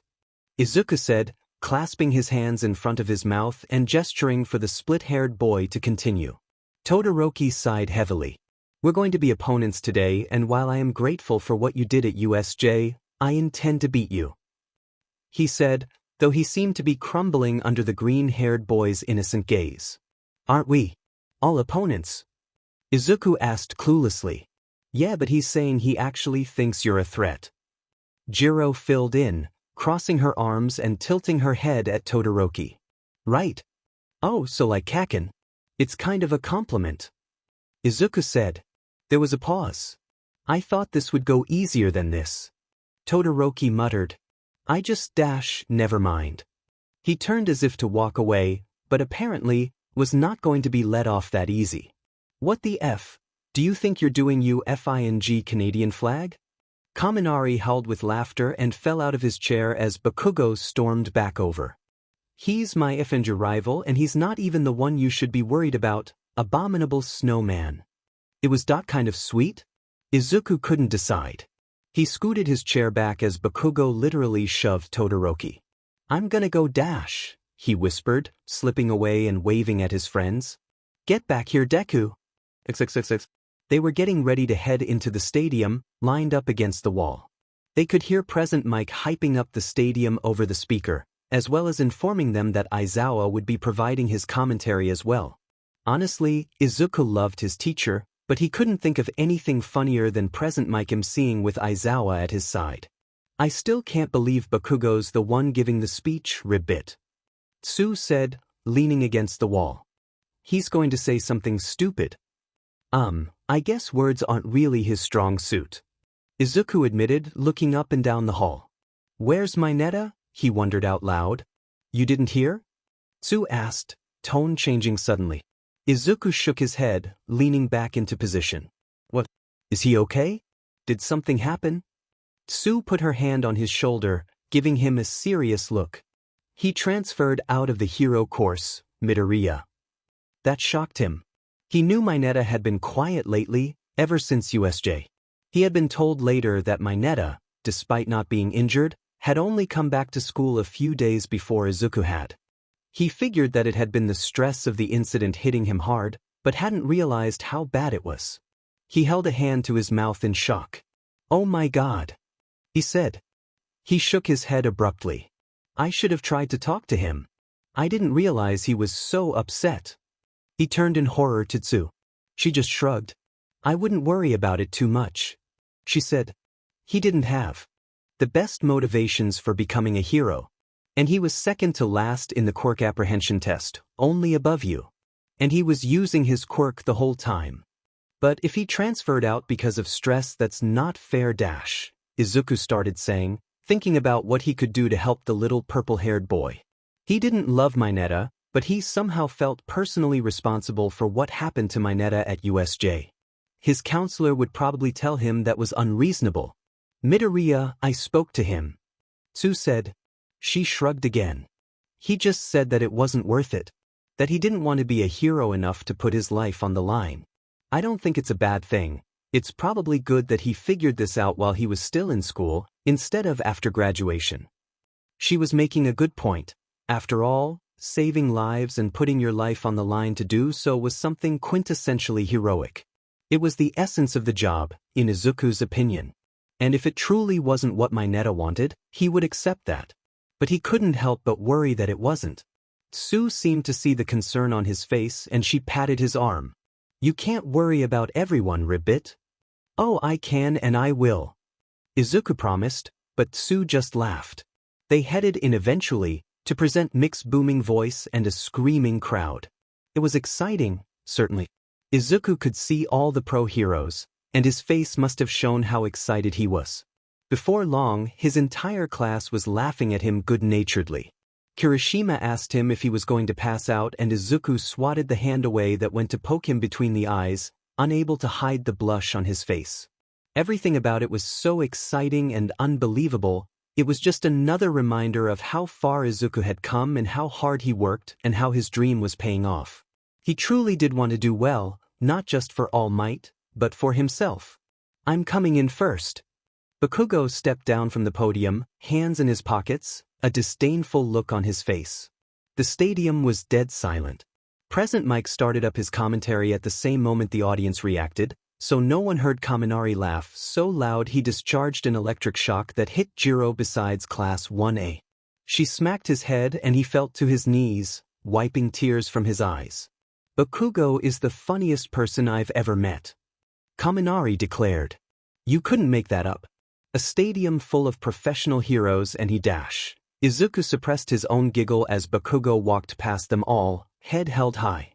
Not an ounce of embarrassment or shame. "What's it to you extras?"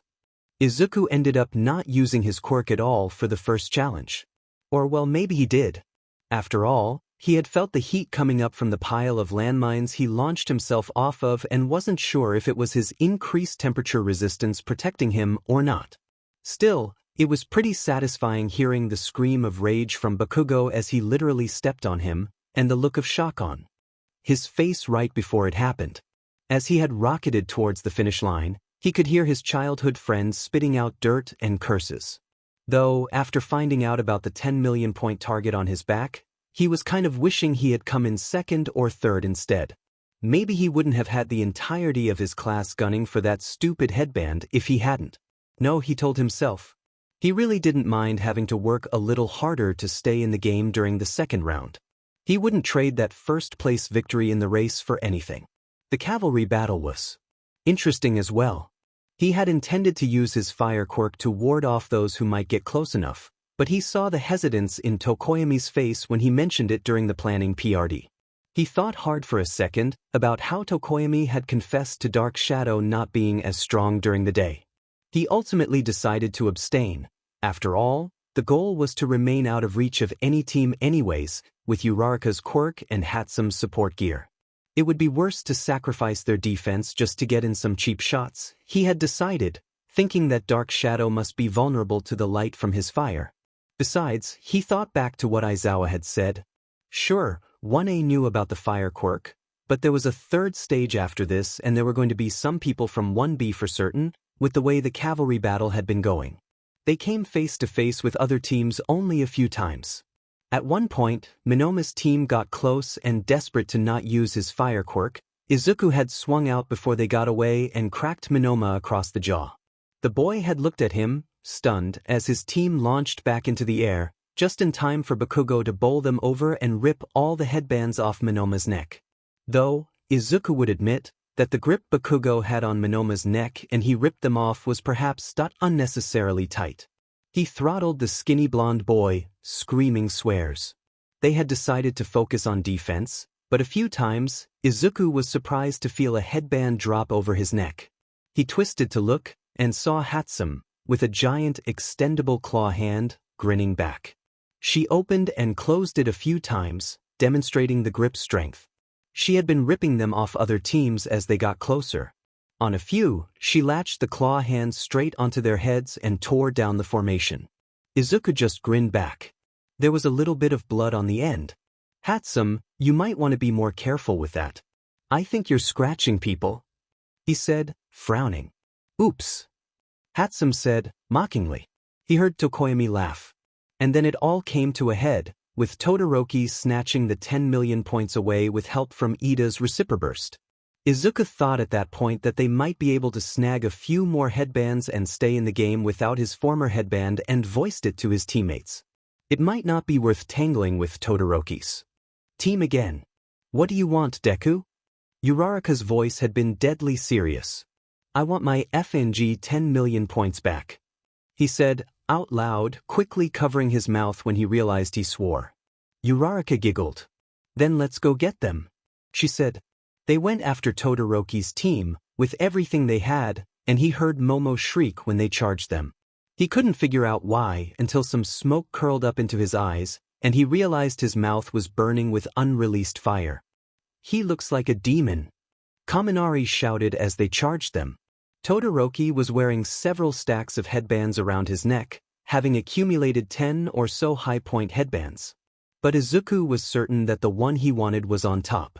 He couldn't see the points on them, so he had to make an educated choice. Handsome, Izuku hissed. Hand me the claw hand. He felt it smack into his palm and he heard Todoroki order Kaminari to charge up. Izuku realized what was about to happen and he pressed the extender. The claw hand shot out 20 feet, colliding with Kaminari's face and latching on. The blonde screamed in surprise, almost falling over as the entire formation sagged in his direction, screeching to a halt that almost flung Todoroki off the top. Get it off me! Kaminari yelled, trying to pull the hand off, but it was stuck on. Izuku felt a little bad, but he could hear Hatsum laughing maniacally behind him and he just swallowed his guilt. He handed the claw back to her, still latched onto Kaminari and holding Team Todoroki in place, lest they break formation and get disqualified. Kaminari is trapped in Team Midoriya's claw creation dash. Oh Jesus, Eraserhead, what are you teaching your students? As soon as they were close enough, he lurched forward, trying to grab the headband on top. He saw Todoroki's eyes widen, and he felt one for all flowing through his arm as it shot out. Don't let the egg explode. Don't let the egg explode dash. A burst of flame on Todoroki's hand had Izuku jerking back. It went out as soon as it had appeared, Todoroki looking equally shocked about what just happened. In the confusion, Izuku grabbed the top one off Todoroki's neck and his team launched away, Hatsum finally releasing Kaminari, blowing him a kiss. There was a hand-shaped bruise over the center of his face and he looked dazed. They screeched to a halt on the side, and they could see Bakugo's team charging in, Bakugo already launching off his horse. Hatsum! Give it to me! Uraraka cried and the pink-haired girl tossed the claw hand to her. It shot through the air, much further than Izuku would have thought possible, and nailed Bakugo directly in the chest. He shrieked as it grasped and tore through the front of his uniform, sending him flying back into his own formation. His teammates grunted as he landed, trying to catch him. You have good aim, Uraraka. Tokoyami complimented her. While they had time, Izuku flipped over the headband. 70 points. That wasn't going to be enough. We have to go back in, he cried, his team taking off towards Todoroki. The claw hand shot out again, but this time, the split-haired boy was ready for it and he froze it in mid-air dash. Just as the time went off, their formations broke apart instantly, Uraraka removing the weightless effect from all of them. Izuku spun, stricken with panic, to face his team. Guys, I'm so sorry, I grabbed the wrong one and now we're dash. There were tears coming to his eyes. It's okay, You know that dash, Uraraka started, trying to reach out and comfort him. Midoriya, Tokoyami said, as Izuku tried to wipe the tears off his face, turning to his friend. Dark Shadow was out, a headband in its shadowy beak. I got this while you distracted Todoroki. The headband flipped over. 10 million points. Izuku practically assaulted Tokoyami, hitting him like a freight train and knocking the air out of him as he bowled him over. He grabbed his bird-like face, tears springing from his eyes, and he let out cries of happiness. Tokoyami, I could kiss you. Please don't dash. Do it. Hatsum cupped her hands and called from the sidelines. Izuku planted a kiss on Tokoyami's beak, ignoring the exaggerated gagging noise coming from the boy he held firmly in his grasp. He sprang off Tokoyami and hooped, before falling to his knees, tears streaming from his eyes uncontrollably. And green bean plants a wet one on the dark shadow himself dash. Present Mick's voice boomed over the speaker, snorting uncontrollably. Hatsum retracted her claw hand, the ice breaking off, and shot it back into the air in celebration, screaming in excitement, as Uraraka embraced Izuku, trying to get him to stop crying. Izuku could barely see the other teams through his tears, but he knew they were looking at the four of them like they were nuts. He could even see Todoroki staring, grasping the rest of his headbands in one hand. Team Todoroki made it through, in second, but Team Midoriya was first. So, first place in both events, huh? Izuku heard a voice behind him, rotating to see the lavender-haired boy from earlier. His team had made it through as well, though Izuku had some concerns given what Ojiro had said when he dropped out. The boy tilted his head, a grin on his face. He opened his mouth to respond, when Ojiro slid in between them, glaring at the lavender-haired boy. He smacked his tail over Izuku's mouth, preventing him from answering. "Don't say anything, Midoriya," Ojiro said, narrowing his eyes at the other boy. He grabbed Izuku by the shoulders and hustled him away. When Ojiro told him what had happened, knowing that Izuku was going to be facing off against Shinso, the lavender-haired boy, in the first round, he felt a lot of things. He felt a little scared for his own progress in the tournament. He felt bad for Ojiro, who had been taken advantage of. He felt bad for Shinso. It was an odd thing as they were about to be opponents. But they weren't enemies. And frankly, Izuku knew a thing or two about having a quirk that inspired fear in people. His own had scared the shit out of him. It was memories of this exact quirk that had haunted his dreams for years, despite him being able to clear it from his mind in the day. It was the exact quirk that had hurt his mom, had hurt other people. Midoriya Hisashi was in prison for hurting people, but he had never been prosecuted for what he did to his own wife and son, and something about that stuck with Izuku. His counselor had said that sometimes the acknowledgement of pain and trauma was cathartic in its own way, and that might be something he felt like he was lacking. She said that he should see if charges could be pursued all these years later. It'd make Izuku feel kind of stupid. After all, the man was already in prison for life for the 6 people he killed with his quirk. No law enforcement officer or lawyer was going to waste their time trying to give more time to a man who was going to be serving multiple life sentences already. But she was right, he thought.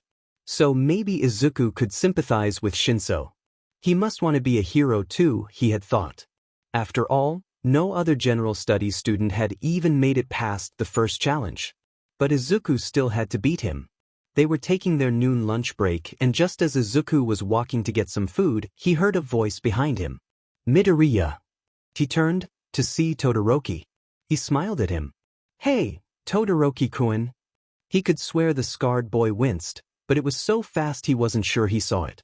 "Let's talk," he said grimly, and Izuku ended up following him to somewhere they could speak in private. "Are you All Might's love child or something?" was the first question out of the boy's mouth, and Izuku almost fell over. "Oh God, no. But I wish," he had said with a nervous laugh. If only Midoriya Hisashi had never existed. And he was in no way prepared for what Todoroki told him next. About Endeavor, about quirk marriages. About the scar on his face everyone assumed came from the fire he wouldn't use. Izuku choked back tears. It felt inappropriate to cry for someone else's pain. He didn't want Todoroki to think he was pitying him, but he couldn't help but grieve for him. He sounded so broken. So alone.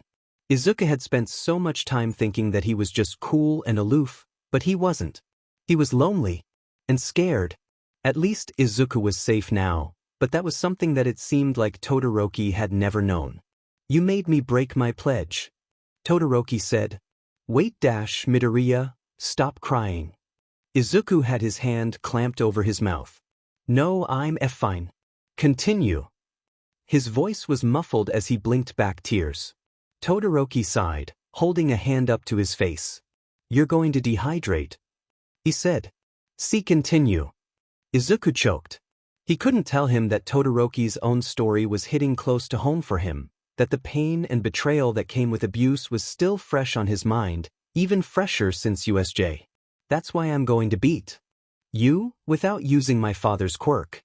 Whether or not you're actually All Might's child, he has his eye on you.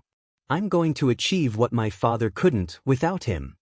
Aizawa's words echoed back to him, and Izuku had responded before he could say anything. It's not his quirk. Todoroki blinked back. What? It's not his quirk, Todoroki-kun. I don't know if there's anything I can say that can help you right now. Izuku admitted.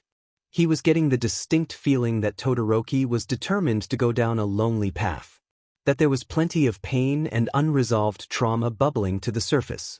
But I do know that it's not his quirk. It's yours. You don't understand, Midoriya? Todoroki said quietly, shaking his head. Why wouldn't I? Izuku asked. You have people. Todoroki said, through a clenched jaw. You have friends. You have family. You have people who love you, who would DMN near die for you. You have a mentor that is genuinely all everyone says he is and more. My father has taken that all away from me, and I will crush him if it's the last thing I do. Izuku just wanted to hug him, but Todoroki looked like he would ice him if he did. Izuku took a slow step forward.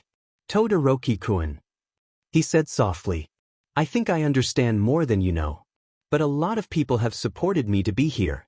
I fought so hard just to get to what I thought was the starting line, and then I found out I wasn't anywhere near it. I'm still fighting and people are still helping me. So it's not just my own hopes that I have riding on me. It's their hard work too. I'm going to make them proud of me. So I'm coming for you, Todoroki-kun.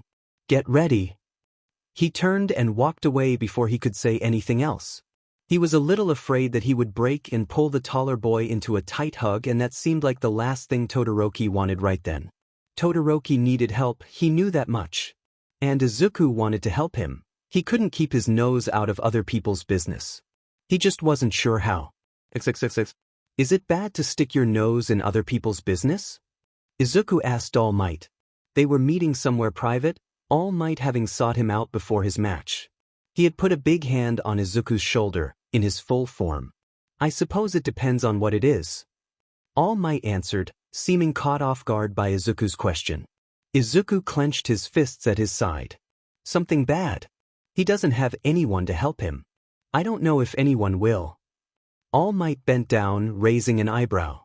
Are you talking about someone in particular? All Might asked, voice filled with concern. Izuku wasn't sure if it was his secret to share. He wanted to help Todoroki, but he also knew the kind of retribution that could come from this, retribution that would only blow back onto Todoroki. Besides, who would believe that the number 2 hero would hurt his own family like that? It wasn't time to share, not until they could figure out a real plan. It's hypothetical.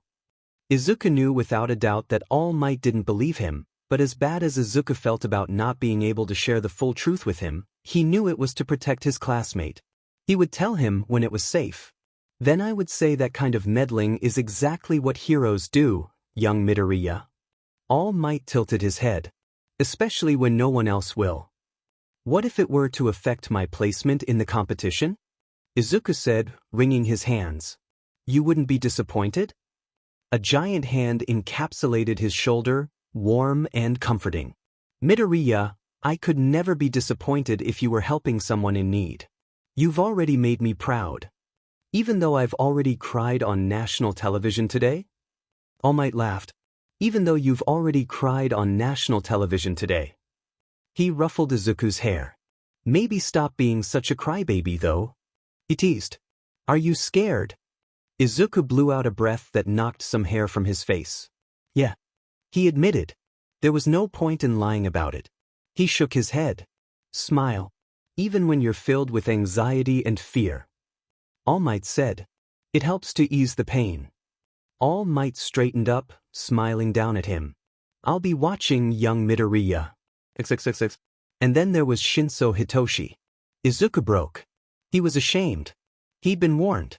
But he couldn't keep his big fat mouth shut, and now he was walking towards the edge of the bounds, against his will. It was like a buzzing static in his head, being a prisoner in his own body. Everything was going black, like Ojiro had said, and he knew he would be out soon, gone. Nothing left until Shinso had decided he was done. He was getting closer and closer to the boundary when a dark mass began to take shape. On the tunnel on the other side. like an amorphous blob of blinking eyes that stared out at him. They were slowly starting to take shape, and he hears whispers in his ears. "Don't let him, kiddo. You are not alone." He needed a shock. That's what Ojiro had said. Anything. He needed something. And he couldn't move. Wait, no. He could feel his fingers twitch, the power of one for all pouring in. But they would break. He could win now, but who knew what would happen a match from now? "You have another quirk, don't you?" He wasn't sure if it was his own thought or someone else's. But they were right. And he could still breathe. He poured the power into his chest, feeling it suddenly constrict as he eased in a breath through a clenched jaw. Egg in the microwave, egg in the microwave, egg in the microwave. And he released a jet of flames, white hot, that soared for well over 20 feet. Well past the limit he and Aizawa had imagined, almost liking at the lower rungs of the crowd, who screeched and dove back from the flames. Izuku cringed as the brainwashing broke, knowing he had maybe singed a few audience members. He turned around. He tuned out present mics screaming his surprise over the speakers, tuned out even the quiet "what?" that he could swear came from Aizawa. He saw Shinso's lips moving, but the blood was rushing in his ears. His chest hurt a little from using one for all on his lungs, but it didn't feel like anything was broken. Just like he had a little more kick. That's quite a quirk there. Hadn't heard about that one yet, just the super strength dash, Shinso was saying. Izuku braced both his hands against his chest, and he could feel Shinso stutter. "Pretty interesting. I thought yours were pretty heroic before, but I don't know now. Tell me about it." Izuku kept his mouth clamped shut as he started to push, Shinso struggling. But he wasn't very strong, and Izuku hadn't spent 10 months dragging refrigerators for nothing. He didn't need his quirk to beat Shinso, as long as he kept his stupid mouth shut. He'd been given a second chance. If he squandered it, he didn't deserve to win. Must be nice, huh? Having been born with a heroic quirk. Shinso was running his mouth. "What? Don't want to answer?" Izuku kept pushing, and Shinso tried to grind his feet back, pushing back. He punched Izuku in the face, his jaw snapping to the side, but honestly these days, Izuku barely felt it. He did feel the hands around his neck a little more, ignoring the gasps of the crowd, and Shinso tried to swing him around, to get away from the edge of the boundary. But he was moving his weight all wrong, and Izuku could see he wasn't going to get the leverage necessary.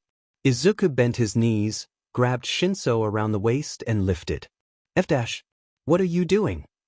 He kept asking questions, trying to elicit a response, even as he kicked his legs at Izuku, twisting in his grasp. But he was unable to break his grip, and Izuku tossed him over the boundary line. Shinso tumbled to the ground, cursing. He stared up at Izuku, as the declared victory for Izuku. "You don't get it," he hissed. "You don't know what it's like being born with a villain's quirk." He clenched his fists, looking up at Izuku.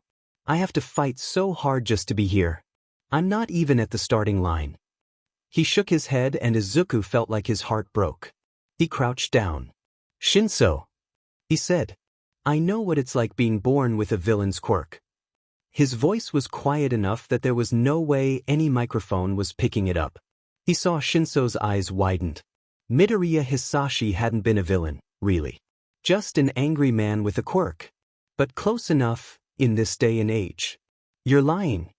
His voice was quiet. Izuku leaned in, holding a hand out. He shook his head. "This isn't a game to me. I'm serious about this. I know everyone thinks I'm one step away from being a villain, but I won't let that happen." He was convicted under the name of Iwase Hisashi, but I always knew him as Midoriya Hisashi. You can look him up. Shinso hadn't taken his hand yet, but was instead eyeing Izuku carefully, like the moment he took it Izuku was going to push him back down again. It felt almost good, honestly, to let that part of his secret go. To someone besides his counselor. Aizawa and All Might had both offered themselves as listeners, but he had stayed away from details, like names and dates. "Do you want to be a hero, Shinso?" he asked. "Of course I do." Shinso spat. "That's why I'm here. That's why I want to transfer into the hero course. I couldn't get in through the entrance exam, but I will get there somehow. You can't help the things you long for." Izuku smiled. He took Shinso's hand. He was done waiting. Then let's be friends, Shinso-kun. He slowly pulled him up to his feet. Honestly, everyone else. Izuku said, giving him a sneaky smile. I think your quirk is pretty cool. The lavender-haired boy was staring at him like he was lost. Midoriya Izuku, was it? He asked finally. Yeah. You know, I could have just brainwashed you then.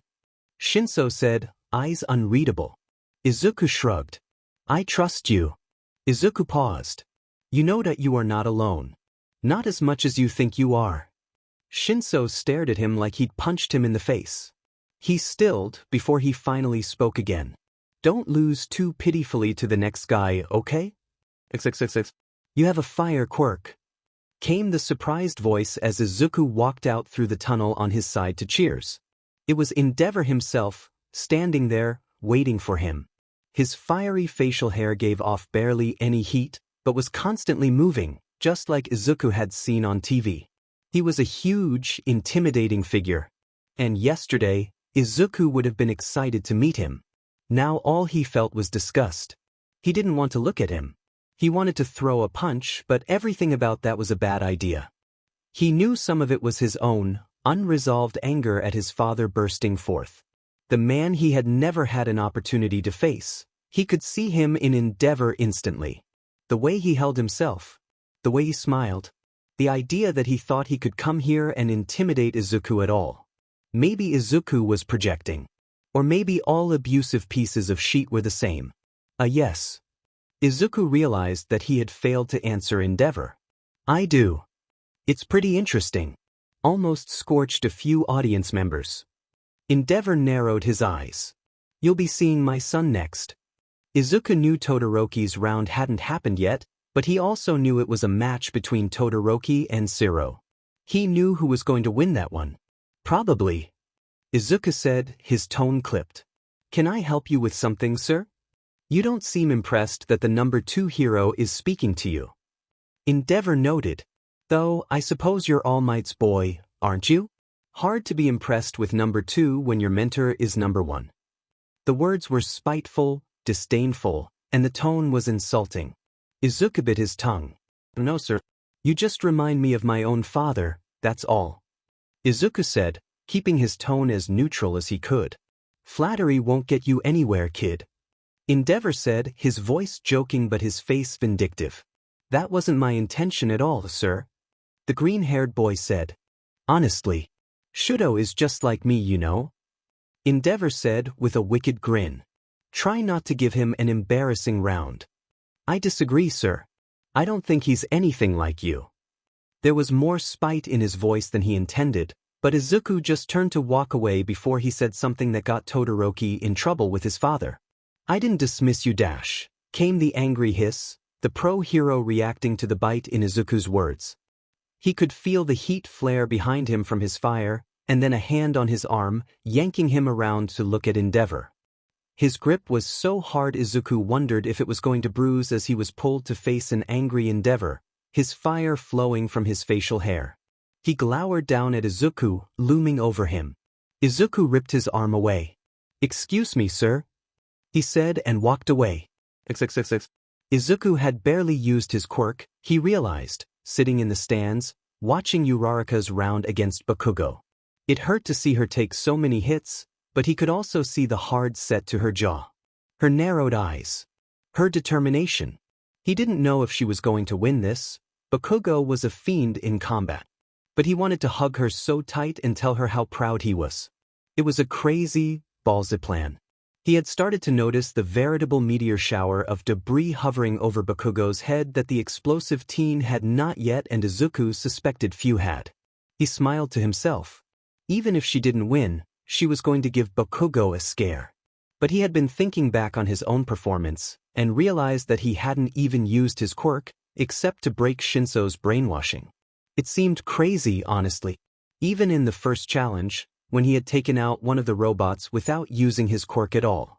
He probably could have taken out more, if he used his head a little bit more. Or if that had been the objective, he reflected. But he had won the cavalry battle with a well-selected team and some determination. Even though he'd been ready to use his quirk against Todoroki, he hadn't actually done so. He could have laughed. His dream, that seemed so far off once, hadn't really been so. He probably could have gotten the points he needed during the entrance exam without a quirk. He would have won the first 2 challenges without it too. It was almost funny how far it had once seemed, and now Izuku had 2 quirks and he had just spent the past day using neither of them. If anything too, had some kicking Idas but had been proof that you didn't need a quirk. You just had to use your head. He looked out at the battle, watching his short, slim friend stare down Bakugo with a fire in her eyes he hadn't seen before. Yeah, he decided. He was exactly where he was meant to be. When Izuku stepped into the ring against Todoroki, he didn't know how the round was going to go. He knew his fire wouldn't be as effective as he would like it to be. He couldn't hold it for long enough to break through a giant ice mass like the one Todoroki had used before. There was absolutely no way he was getting out of this without breaking some bones, to be honest. He had to get close. He knew that much. Todoroki was still weak in close combat fighting, and that was Izuku's strongest point. So when the match started and Todoroki sent that first wave of ice at him, Izuku flicked his finger and dove right in. It ripped through the ice like it was nothing, the wind pressure sending gasps through the crowd as Izuku dove forward. He ignored the pain in his hand, clenching his left first, leaping over the ice rubble and taking a swing. Todoroki dodged, stepping back, but Izuku rolled to the side and brought his leg up for a kick that caught Todoroki in the ribs and flung him to the side. He caught himself on an ice structure and sent another wave of ice Izuku's way. Izuku rolled, dodging it, letting out a burst of flame when it got too close. They were closer to the center than the outskirts now, Izuku getting to his feet. They were circling each other, waiting for the next attack. Todoroki-kun, he said. Todoroki was staring at him, specifically his hand. You broke your finger, he said. In that attack. That's okay, Izuku said. I still have a few tries left. Todoroki's eyes widened and Izuku sprang forward.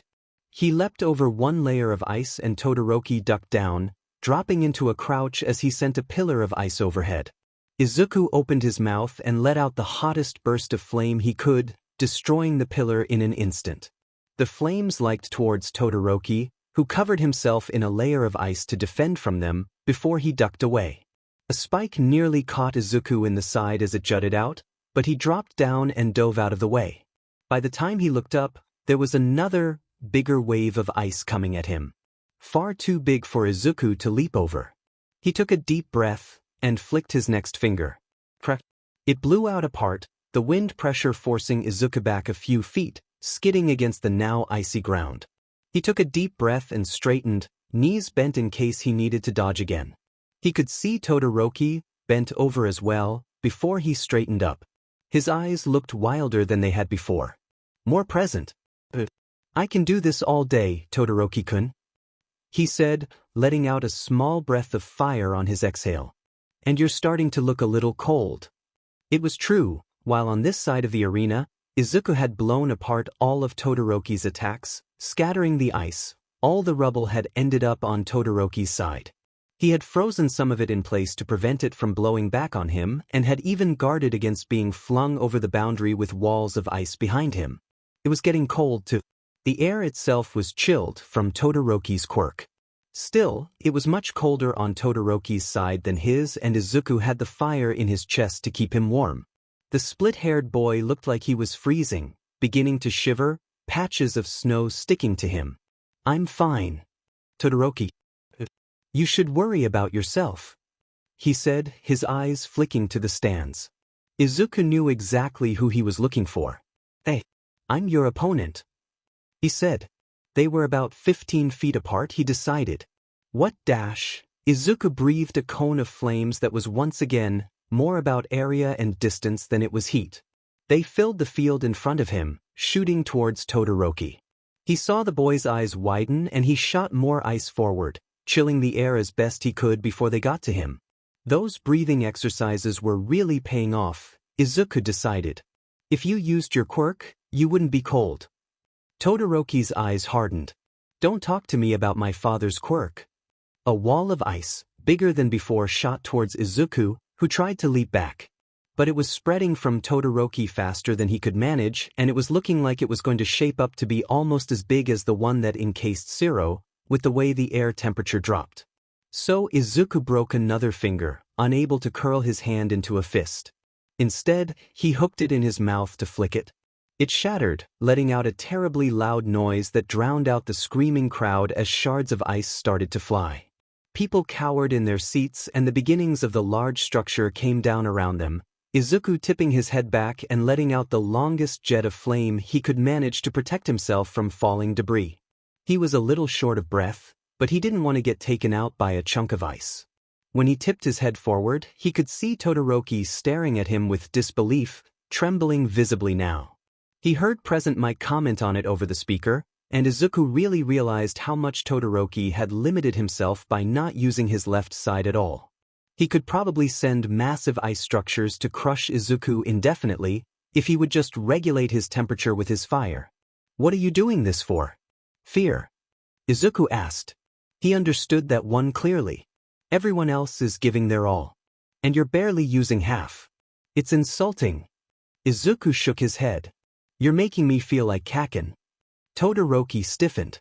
"Why you dash?" His teeth were chattering. Izuku took off after him like a bullet, and Todoroki jerked, sending another pillar towards him. But it was slow. And Izuku? Was doing just fine. Egg in the microwave, egg in the microwave, egg in the microwave dash. He swung his left, unbroken arm, feeling the familiar thrum of one for all under the skin. He nailed Todoroki in the stomach, even as the boy tried to twist out of the way. He went shooting back, letting out a garbled noise of pain. Izuku had felt the bones crack under his fist. Todoroki slammed into an ice wall of his own making at the last second, coughing as he laid against it, before pulling himself to his feet. He let out a shaky breath, eyeing Izuku coldly. The pillar almost crashed into Izuku and he rolled back, dodging it. "You keep saying I'm done," Todoroki said, straightening up. "But you've broken every finger on your right hand." Izuku's fingers were swollen and purple, almost useless at his side. "I'm ending this now, before you get yourself killed." A mass of ice shot towards him, smaller than the last large attack Todoroki had sent, but substantial regardless. Izuku blew it apart with one of his already broken fingers. It hurt like a beach. But when the rubble settled, his limp hand hanging at his side, Todoroki couldn't tear his eyes away. "We're not done yet," Izuku said. He curled his broken hand into a fist and Todoroki turned a little green. "You're crazy. I spoke to your father." Todoroki's whole demeanor shifted, like something was dawning on him. "He paid you, didn't he? To take this so far?" Izuku pulled up his sleeve with his good hand, where there was a bruise forming on his arm from Endeavor grabbing him. "No. Believe it or not, I'm not doing this for anyone else. He just got angry when I said you were nothing like him." Todoroki closed his eyes and Izuku felt like he knew exactly the emotions that were crashing down on the split-haired boy. More than anything, the feeling of helplessness in the face of danger. The lesson that Todoroki had probably spent his life learning Izuku had learned only recently. He could have all the power in the world and still be so helpless when it counted. And when Todoroki's eyes opened, they flicked to Izuku's broken hand. "How can you say that? Standing there like that? We are not our fathers," Izuku said, taking a step forward and clenching his fist. "I know what it's like, to inherit a quirk you would rather have been born without." Todoroki tilted his head, brow knitting together. "Wait, are you All Might's dash?" "No," Izuku said. There couldn't be less of a family resemblance. He let out a puff of fire instead, trying to make his point. "Todoroki-kun, when I say I know, I mean that I know." The split-haired boy froze. He looked almost fearful, trembling in the cold. They were surrounded by jagged, fallen structures. The air chilled but Izuku didn't feel it at all. "But I use it anyway. Because it is my quirk. I decide what to do with it. He would have never saved anyone with it, he wasn't capable of it. And it's your power. It belongs to you and only to you. You have a better heart than I do." Todoroki said it like it was a fact, simply. He clenched his fists at his side, and Izuku honestly had no idea what was going to happen next. From the way he spoke, the words themselves sounded like he was just giving up, and it made something in Izuku's chest ache to hear it. But there was just enough of an edge in his tone that kept him believing that Todoroki wasn't done yet. XXXX. There was something in that fierce boy's face that reminded Shudo of his mother, he decided. Even standing there, fingers broken and limp, a ghastly purple. His jaw was clenched, tears at his eyes. He was so determined, a fire shining through. But he was soft too. He was reaching out to him. By picking a fight, maybe. But reaching out, nonetheless. He wanted to laugh and cry at the same time, and his words kept echoing. It's your power. It's not his quirk. It's your quirk. We are not our fathers. He remembered so long ago. His mother stroking his hair, telling him he didn't have to be a SLV to his bloodline. He hadn't really understood it, he'd been so small. He remembered too, sitting on her lap and crying, pressing his face into her chest as she held him. You can be a hero too, Shudo. He was going to do it, he thought. He was going to break the promise and use his power. Because Midoriya was right, wasn't he? It was his power. His father had nothing to do with it. His father wasn't capable of love, not really. And for a long time, Shudo thought he wasn't either, but every word out of Midoriya's mouth reminded him of his mother and how fiercely he had loved her. Even after the pain Endeavor caused him, even after the pain his mother caused him. She had burned him, and he had sobbed for days when she was taken away because he still loved her. I don't think you're here just to surpass your father, Todoroki-kun. A soft voice cut through the air, and he could see Midoriya standing there, chest heaving, head tilted. A small, soft smile on his face. There were flakes of ice falling in the air, peppering his dark, curly hair, and Shudo's breath caught in his throat. You would have left me so many times over at USJ if that was all. So why are you here? Shudo looked down at his trembling hands. And he ignited the right one. He lifted his head to look at a grinning Midoriya, as the fire spread along his body, beginning to burn through his uniform. He could feel it on his face, wreathed in flames, but it didn't burn. The crowd started to whoop and go wild. I want to be a hero too. He croaked out, instantly embarrassed by the way his voice cracked. It was a simple desire, one that drove everyone in this program, but it felt nearly impossible to say out loud.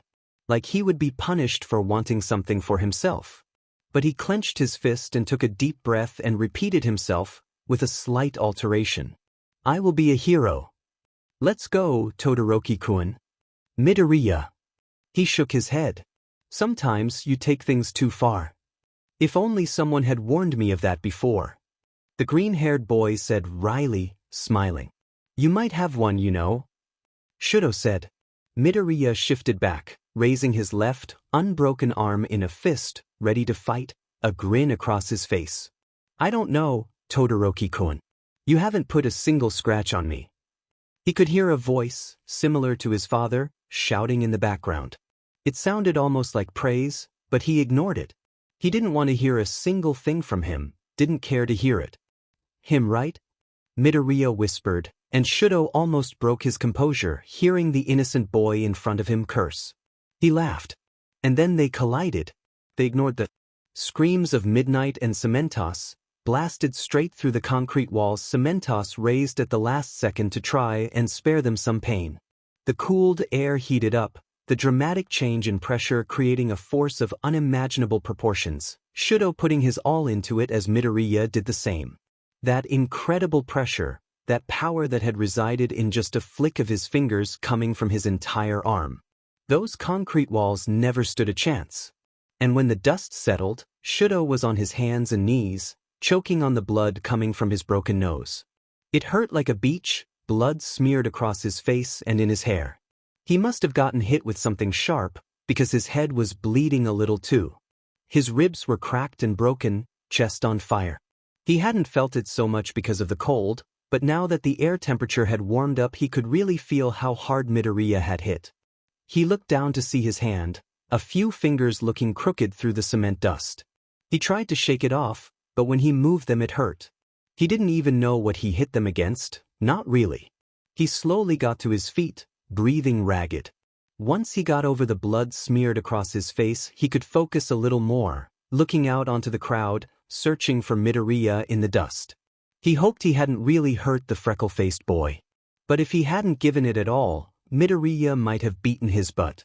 As cute and innocent as he was, another hit like one that had presumably cracked his sternum would have put him down. He finally spotted him, laying against a hunk of ice. Out of bounds. He heard the announcement that he had won, but he hopped over chunks of ice and cement and raced over to Midoriya, ignoring Midnight's yells. He crouched over his classmate, searching his face for signs of consciousness. He kneeled down, ignoring the screaming in his own chest. Midoriya's arm was broken and useless at his side, devastatingly purple. Shudo essayed in a breath and held out his right hand. He heard panicked movement behind him, from Midnight, presumably thinking that Shudo wasn't done with the fight yet, but he ignored them. He carefully encased the arm in ice, straightening it and attaching it to Midoriya's shoulder, using ice sticking out from the makeshift cast and encasing Midoriya's side with it to hold it still. Ugh! Midoriya's eyes fluttered open. That hurt. He muttered, before he really saw Shudo over him. He coughed, and Shudo quickly dodged a small puff of flame. Sorry. Don't apologize. Shudo said without thinking. Let me help you up.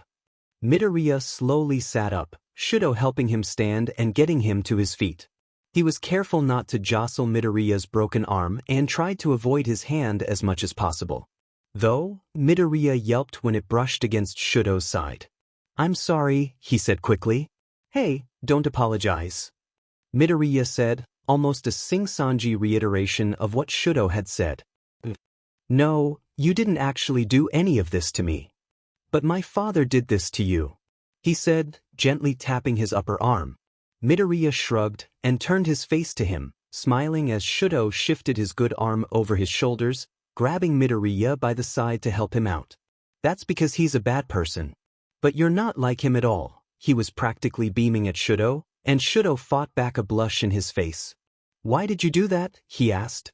You sacrificed your body, your win. Why? You looked like you were asking for help. Came the simple, honest answer, and Shudo almost broke down and cried right then. Instead, with a feather-light touch, he started to form his ice over Midoriya's hand, holding it in place and hopefully soothing the throbbing pain. Giving him something, anything to concentrate on besides what the green-haired boy just said. He felt Midoriya's curly head bump against his bare chest, where he had lost his shirt. Sorry. Came the slurred answer, and as they finally turned around, Shudo could see Cementos and Midnight standing at the ready, eyes serious, jaws hardened. They relaxed when they saw Shudo was just helping Midoriya off the field, Midnight dropping her stance immediately. She smiled at them. Thought you two boys were still going at it. You looked ready to kill each other out there. Midoriya squeaked next to him. No. We're friends. Midoriya promised. Shudo blinked. We're friends, he said out loud, peering down into deep, green eyes. Midoriya's button nose wrinkled. Yes. Of course. When did that happen? Shudo asked, confused. Just now. Midoriya answered decisively. Shudo smiled, a warm, genuine one, eyes crinkling. He wasn't sure the last time he smiled like that. Okay. Midnight cooed. Adorable. They started shuffling across the field slowly. The tunnel Midoriya would have normally used was cracked and collapsing and also covered in ice. Cementos could have probably gotten Midoriya through safely, but Shudo wanted to carry him out with him. When they got to the center of the field, Shudo paused. Am I really that heavy? He heard the innocent question and he almost laughed. Instead, he reached up, gingerly taking Midoriya's iced hand that was flung over his right shoulder. Facing the crowd, he raised it to the air with his. The audience went wild. Izuku had guessed that Endeavor was going to be waiting for Todoroki, a gleeful look in his eyes as he stepped in their path.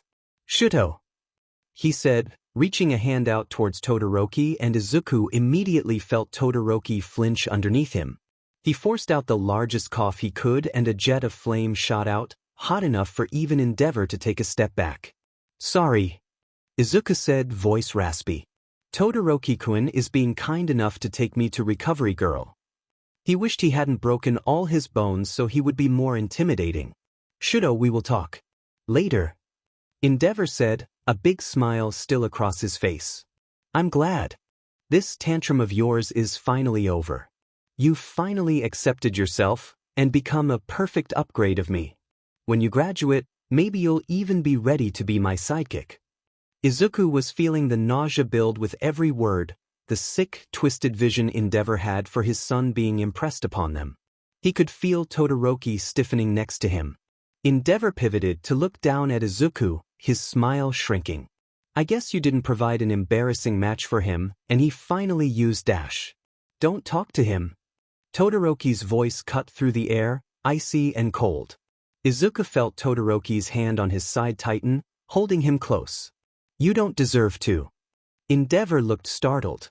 The only reason I used my fire was because for a split second, it wasn't about you. Todoroki hissed. He started moving, walking Izuku past him without looking back. Shudo dash. You really don't have to stay for the rest of the festival. Todoroki said. You saw what you wanted, right? They walked away, backs to Endeavor. Todoroki's head was held high, eyes narrowed, features schooled into a perfect mask. Is it rude to blow a raspberry? Izuku whispered when they were out of the hallway.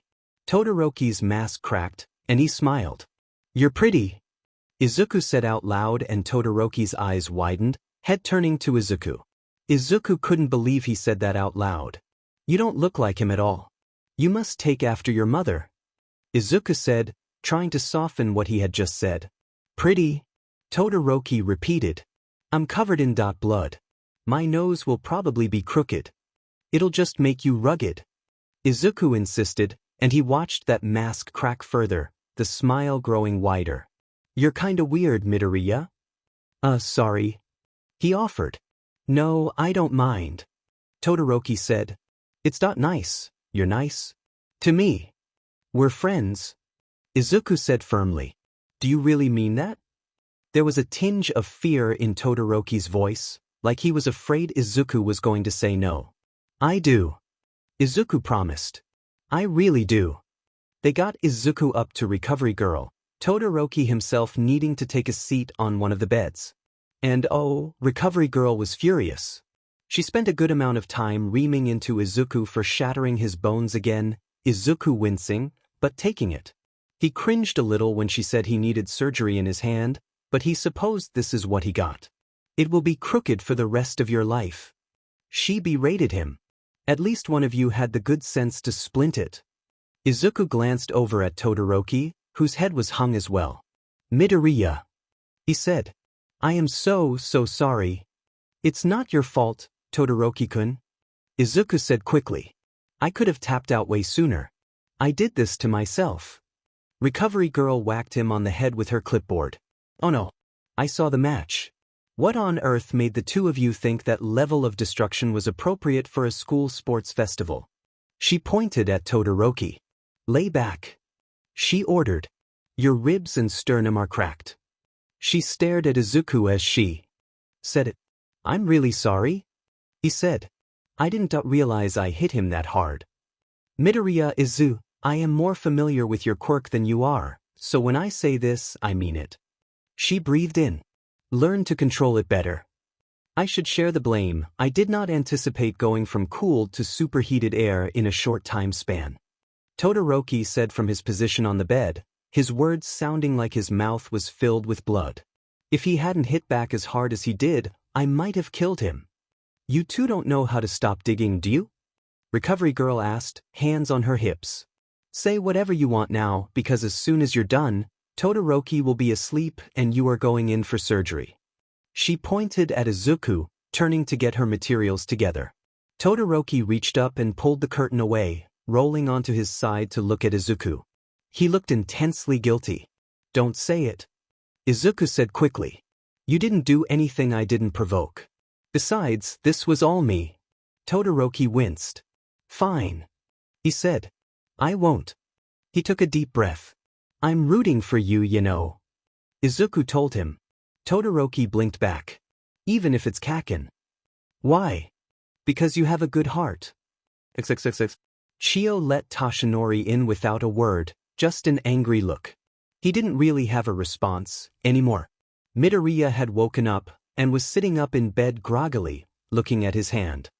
He could tell Chio had already read the green-haired boy the riot act, from the guilty look on his face and the way he flexed his scarred, crooked hand. "All Might," he said, his voice wavering. His eyes flicked downward. "I'm sorry," he said. "For what?" Toshinori asked. He knew he had told the boy to make an impression, and even though ultimately his protege had been unable to defeat Todoroki Shudo, Midoriya certainly made one. It had been unbelievable, the destructive force wielded on that field. Toshinori had stood up in his seat, mouth gaping. He had clenched his fists at his side, worried for the small boy, but every time the rubble cleared, he was still standing. Broken, but standing. He couldn't hear what he was saying to the Todoroki boy, but everyone had seen the way it affected him, until the long-awaited flames had been released. Toshinori had a feeling his student had something to do with that. "I lost," Midoriya murmured, before he peered up at him. Honestly? It didn't matter what fights came next. It barely even mattered who won, even though it was looking like it was going to end up being Bakugo versus Todoroki. There was no way a single fight was going to touch what the stadium had seen. They all knew it, that had been the fight to see. The one that everyone was going to talk about for years to come. The name Midoriya Izuku was famous already. Young Midoriya, Toshinori crouched in front of him. "I couldn't care less about whether or not you won that death match." The entire sports festival had been delayed, for crying out loud, because they had to rebuild the arena. Midoriya's face brightened, but Toshinori tapped his hand. "What I do care about is that you broke so many bones in the process." He watched the boy wince. "Yeah, about that." His voice was a little shaky. "Was Todoroki the one you were talking about?" Toshinori asked quietly, putting a hand on his shoulder. Midoriya nodded, his legs swinging a little off the bed. "Did you help him?" Midoriya's expression abruptly changed, beaming up at Toshinori. "He never got tired of it. Just as much as I could." "Then that's all that matters," Toshinori said, gently rubbing his shoulder. "That's what you're at UA for, isn't it?" XXXX. The final wasn't exactly what Izuku expected. He had seen Todoroki falter, refuse to use his flames at the last second. It had sent Bakugo raging, his victory cheapened. But Izuku figured Todoroki had his reasons, ultimately. Even as they were on the stands, waiting to be presented with their medals, Todoroki looked better. He looked free, like a weight had been lifted from his shoulder. Not once did Izuku see him look out towards the crowd. Bakugo, on the other hand, was muzzled like a dog, having to be restrained to a pole on the platform after refusing to be presented with first place. They had all heard him screaming, "I don't want it," followed by several loud explosions. Izuku figured he had tried to bite Midnight again, because she looked especially smug about Bakugo being muzzled on a platform on national TV. It was horrific, but Izuku had struggled not to laugh. Kaminari was howling. "Didn't you lose?" Jiro asked, as Kaminari rolled around in the grass. "I think everyone here is a winner," he insisted. "Everyone except for Bakugo."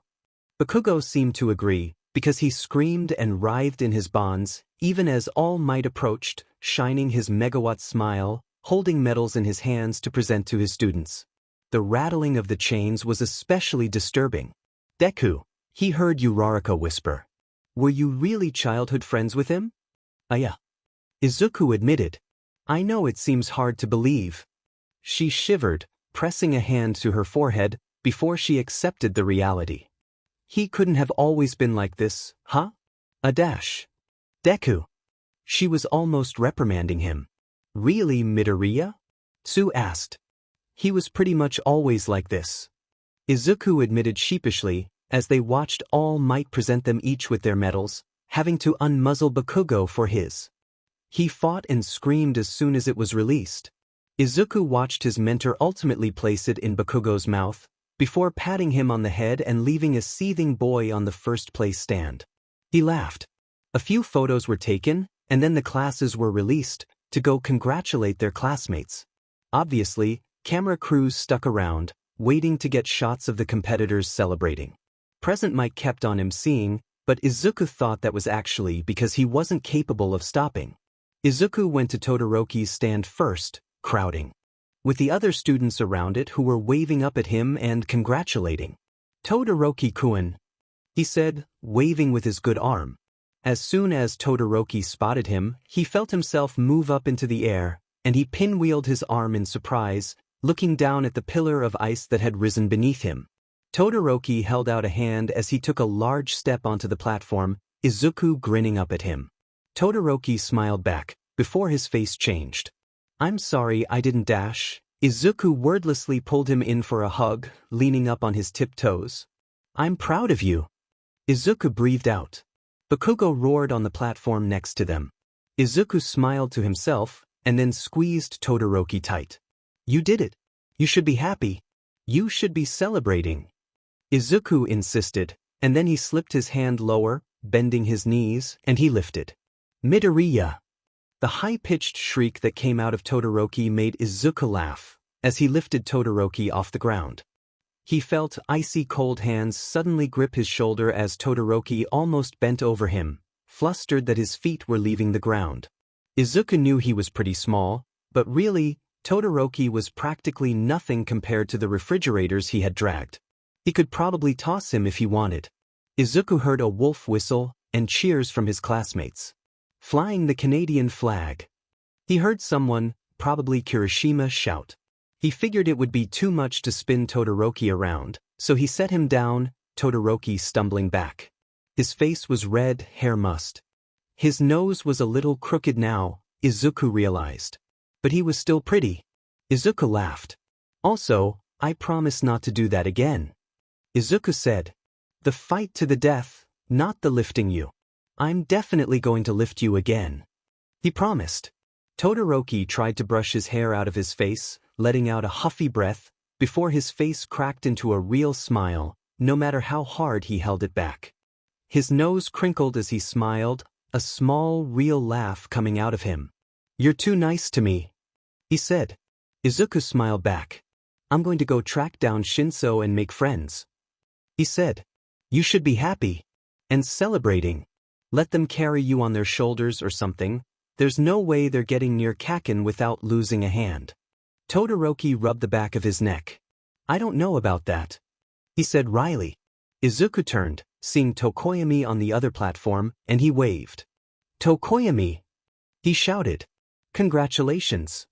Tokoyami smiled back, but when Izuku took a step, as if to hop down from the platform and head over, the bird-like boy shook his head and held up his hands.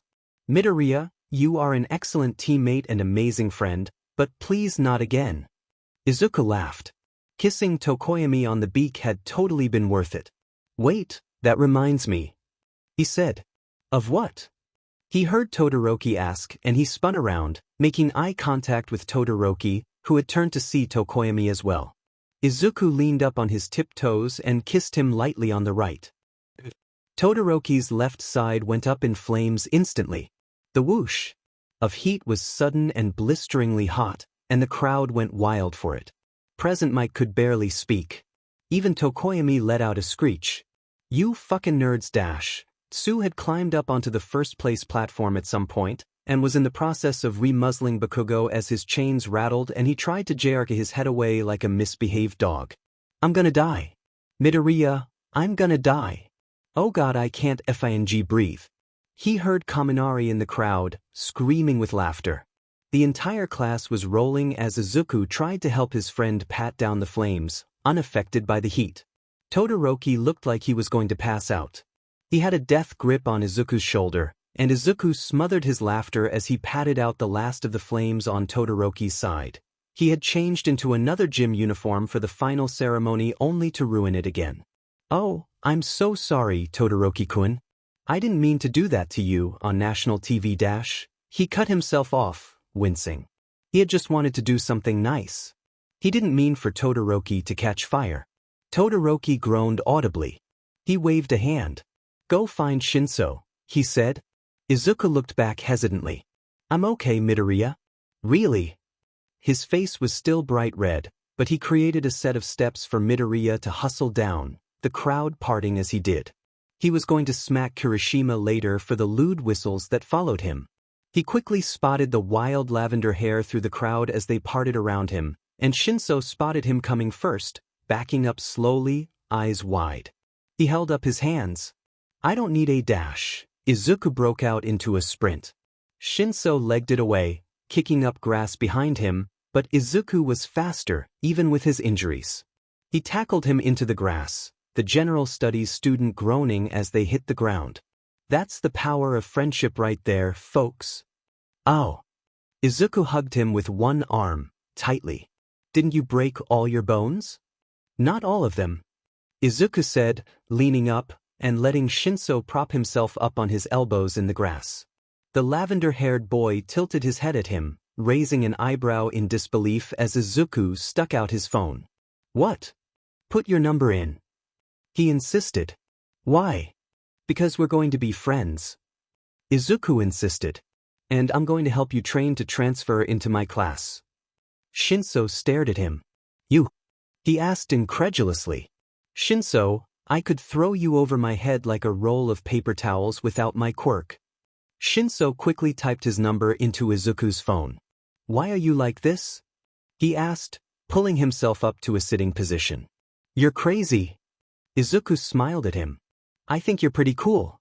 And you made it this far in the competition. I can tell you want it. And I know what it's like, to want it so bad, and have everyone tell you that you just can't." He gestured at himself. "But I got lucky and I have someone in my corner. And now I'm here. So."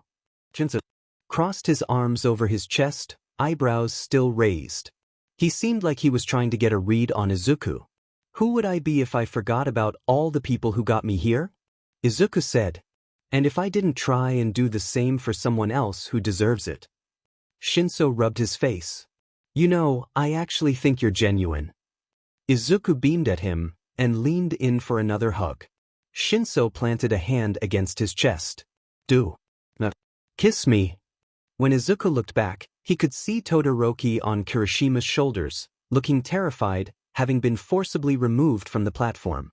His classmates were cheering for him, chanting and dragging him around. Though Kirishima had hardened his neck so that the death grip from Todoroki's thighs didn't knock him out. The teen's hands were gripping Kirishima's wild red hair like claws. Mismatched eyes were wide, unsure of what to do. But for a split second, when Kirishima patted his legs and insisted, "I've got you, icy hot," he even looked happy. Learning what had happened to Ida's brother through the news had pulled the air out of Izuku's lungs. He had gotten dizzy, reading about the hero killer's attack, having to sit down on the couch heavily while he absorbed it. "Izuku-in?" he heard his mother ask, noticing the abrupt change in her son. "Is something wrong?" He didn't even know how to address that. It somehow hurt more that Ida hadn't said anything about it first, Izuku realized over the past few days. Like he didn't trust them, or he couldn't talk to them about it. Izuku pushed quiet feelings of rejection away. After all, it was not his brother. He couldn't judge his friend for the way he was dealing with this. It wasn't his place to do so. But it still hurt to watch. His friend was normally so chipper and composed, and the first day back at school it was like all that had drained away. The facade was still there, but it lacked the spark behind it. Izuku didn't know if it was the right way to deal with it, if he was crowding his friend. But he did the only thing he was capable of, and he crushed Ida in a hug against him. He could hear him start to protest, insisting nothing was wrong, going tense under Izuku's grip. But Izuku wrapped his arms around his neck, rubbed Ida's back, and hooked his chin over his shoulder in the tightest, most empathetic hug he was capable of, a long one where he wouldn't let go until Ida was ready. Ida went slack against him, and it was only seconds later, when he realized Izuku wasn't letting go, that he wrapped his arms around him and hugged him back. He felt a face press against his neck, and if there was a quiet noise of anguish that escaped his friend, he would never tell. When they finally parted, Ida's eyes looked red and his eyes darted away, but Izuku put his hand on his arm and told him with all the earnestness he could muster that he was there for Ida. But when Izuku saw Ida, he knew it wasn't enough. Things were different after the sports festival. Least for a time. Ida was more subdued, Uraraka had a fire lit under her, Bakugo's competitive nature was reaching a boiling point, and Todoroki. It didn't escape Izuku that when the split-haired boy walked into class, briefly catching his eye, his cool expression had softened. The tight line of his mouth seemed to turn up a little at the ends. It was subtle, almost more of a grimace than anything else, but it hit Izuku out of the blue. Todoroki was trying to smile. Izuku took too long to respond though, and he watched the expression start to slide off his face. Todoroki-kun! Izuku burst out. Maybe with too much enthusiasm, Todoroki looked startled. Good morning. Several members of the class looked over, attention drawn by Izuku's outburst. Good morning, Midoriya. The teen finally answered, slowly. His expression had softened again. Not quite a smile, but getting there. How did I ask your hand? He asked, and Izuku was having a hard time reading the tone in his voice. Regardless, Izuku stuck his scarred hand up into the air. Todoroki winced, visibly. Izuku flexed it, grinning back. It's good as new, Todoroki-kun. Izuku insisted. Maybe that wasn't quite true. It was a little crooked, a little stiff. It was mostly cosmetic. Recovery Girl had said that with some physical therapy and hand exercises, it would loosen up as long as he was diligent and avoided injuring it again soon. She had said the last part with not even a shred of faith in him. I doubt that. But I am glad to hear you are doing better, Todoroki said, almost solemnly. With a dip of his head, he took his seat in the back, signifying the conversation was over. Kirishima leaned over Shiro, eyes sparkling mischievously as he caught Izuku's attention. Thawing the ice prince, huh? Izuku threw his pencil at Kirishima, who hardened his forehead so it bounced off uselessly. He let out a barking laugh. When Aizawa walked in, the inane chatter came to an end quickly. He took his spot at the front of the room, looking out on the class and pinching the bridge of his nose. The bandages had been removed, and despite the sudden rush of congratulations and questions about his condition, he silenced them with a glare. As you may all know, I was providing commentary and analysis for the sports festival, he said, looking out at the group. They tittered nervously in their seats. Izuku could still remember walking in with his busted arm, forehead, and ribs and Aizawa's scathing commentary about you. He winced at the memory. Pretty cool, huh? Kirishima said, pushing out his chest proudly. I watched you and a student with identical quirks knock each other out. Aizawa responded flatly. If I wanted to see two fools crack their heads together and end up unconscious, I could just watch Kaminari and Ishido during gym. Hey! The blonde cried. Watching all of you clowns gave me a headache. Aizawa snapped. Izuku sunk down in his chair as the unkempt man's piercing gaze ran over the class, ultimately ending on him anyways. Midoriya.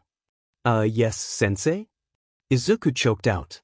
You know that this is a school event and if you are too injured to continue, you can say so at any time, correct? Izuku nodded timidly. I need a verbal answer, Midoriya, so I can ensure that I did indeed lay out the rules appropriately and your skull just happens to be made of granite. Yes, Aizawa-sensei. I knew I could forfeit. He says, staring at his desk, bright red. His cheeks felt hot. Todoroki. Izuku raised his head to see Aizawa pinning the split-haired teen to his seat with his glare. He briefly made eye contact with the other boy, who averted his eyes quickly. Aizawa hadn't even said anything yet, and Todoroki looked equally chastened, knowing what was about to come. Izuku wanted to protest, to confess that he had pushed Todoroki so hard on purpose and baited him into the fight. But he figured Aizawa would not appreciate the sentiment. Were you aware that Midoriya's quirk means he is highly resistant to extreme temperatures? Todoroki's eyes widened. No, he admitted. Then I would like to impress upon you the fact that if it had been anyone besides Midoriya caught in an explosion that blew a concrete stadium apart Aizawa sounded like he was grinding his teeth. The potential magnitude of the force you utilized. Do you understand? Yes, sensei. Todoroki's expression was largely unreadable, except for the wide eyes that looked shell-shocked. It won't happen again. See to it. Aizawa leaned back, bracing his hands against the podium and sighing. While I saw advancements in many of your performances, the best technical performance I saw was Bakugo's. I don't want to hear it Aizawa silenced the blonde with a sharp look. And yet, despite winning, had to be restrained on the podium. He crossed his arms over his chest.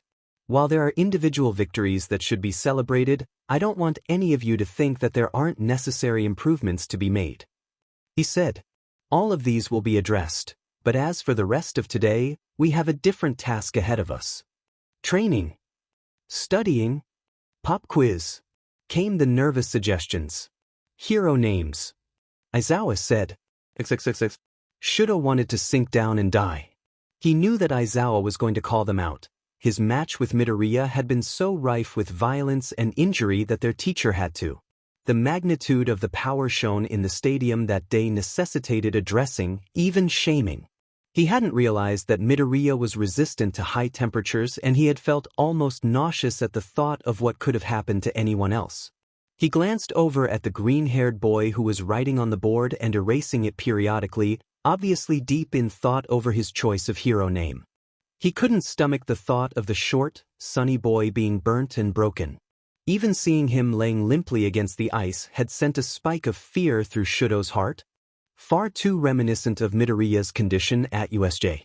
Shudo hadn't known what it was like to care about a friend before. But that's what it was, right? He hadn't known it, but it was unmistakable. The rush of fear at seeing his friend injured. The idea of damage being done to him. Shudo hadn't pinpointed exactly when he had officially put his classmates so near to his heart. Sometime in between watching him crack his broken knuckles in the arena and a bone-crushing hug that forced his feet off the ground and watching Midoriya tackle his former opponent to the ground with unbridled optimism. Maybe when he told him he was proud of him, even though Shudo was wearing the second-place medal and not the first. His father would have ripped it off of him and told him that second place wasn't good enough, that he had thrown away first and any contentment with his current position was failure. Maybe then Shudo decided. Though if it hadn't been then, it probably would have been the kiss on the cheek that sent a rush of heat to his face so violent he had quite literally burst into flames. He wanted to bang his head into his desk at the thought. He wasn't active on social media in any form, but he had caught glimpses on his classmates' phones and the press had gone absolutely wild over his fiery debut in the public eye. It was just that Shudo hadn't had someone touch him so tenderly in years. The last time he had been kissed was by his mother, and the last memory he had of her was her disfiguring him permanently with boiling water. So that had gone so well, obviously. It was so soft and sweet and sudden dash. And Midoriya was cute and it made it so much worse. Shudo tried not to think about it too much, but he certainly had thoughts about being this disfigured, ugly freak. Scarred. Mismesh. He tried not to let it affect him too much. After all, personal relationships had always been impressed upon him to be weaknesses. It didn't matter if he wasn't attractive. He didn't need to be a hero. It didn't matter, right? And then the soft, sweet, absolutely jacked boy had called him pretty and kissed him on the cheek and had reached a hand out to him when he had needed it most. Shudo let out a sharp breath and pinched the skin on his arm. His face was feeling hot again, and if he went up in flames in the middle of class, he would die on the spot of embarrassment. It felt stupid to even consider. Midoriya had done so much for him, protecting him from his father, fighting tooth and nail to get through to Shudo, forcing him to look at the truth and take a step closer to accepting himself instead of fighting it. The least of what he had done had anything to do with Shudo's looks, and he felt dumb for even thinking about something so trivial. But for a moment, Shudo had entertained the thought that someone so cute thought he was pretty, and he had held his face into his pillow and tried to get a hold of his stupid self without lighting on fire again. Fuyumi had even teased him. His mother hadn't said anything about the sports festival yet since he began to talk to her again. After all, there was so much else to catch up on. But he didn't miss the faint smile when she asked how he liked his new classmates. He was pulled out of his thoughts by Midoriya putting his board down on the podium without hesitation, jaw hardened. He jerked in his seat at what was written. Midoriya-kun. Uraraka whispered. Are you sure? A ripple of unease went through the class. They all knew what the word meant. Useless. An insult from a childhood bully that had followed Midoriya to high school. Shudo almost snapped his pencil in his hand. Midoriya nodded firmly. For a long time, this meant something negative. Something bad. Midoriya admitted, running a hand through his curly, tangled hair. But it means what I want it to mean. And it reminds me of my time here, with all of you, and everything to come that I look forward to. It inspires me to be better, and I want it to do the same for everyone who hears it one day. That, written in bold letters across the board and not a single ounce of hesitation on Midoriya's face. Shudo could swear he saw Aizawa crack an eye open from his sleeping bag in the corner of the room. Midnight cheered and approved Midoriya's name nonetheless, sending him back to his seat for the next person. Shudo swallowed as he caught another glimpse of Midoriya's board, the moment of confidence in those green eyes. I don't deserve him. None of us do. XXXX. Izuku needed to talk to Todoroki privately, he realized. But it was hard to find the time, really. Todoroki hadn't sat with them at lunch, though Izuku had already mentally made a to-do list that involved harassing the teen until he did. After all, it wasn't like Todoroki looked sad when he sat at lunch with a book and ate quietly alone. But Izuku knew how unbearably lonely it could get, and for the first time in his life he had friends, and by God he was going to share them. Hey, what's this?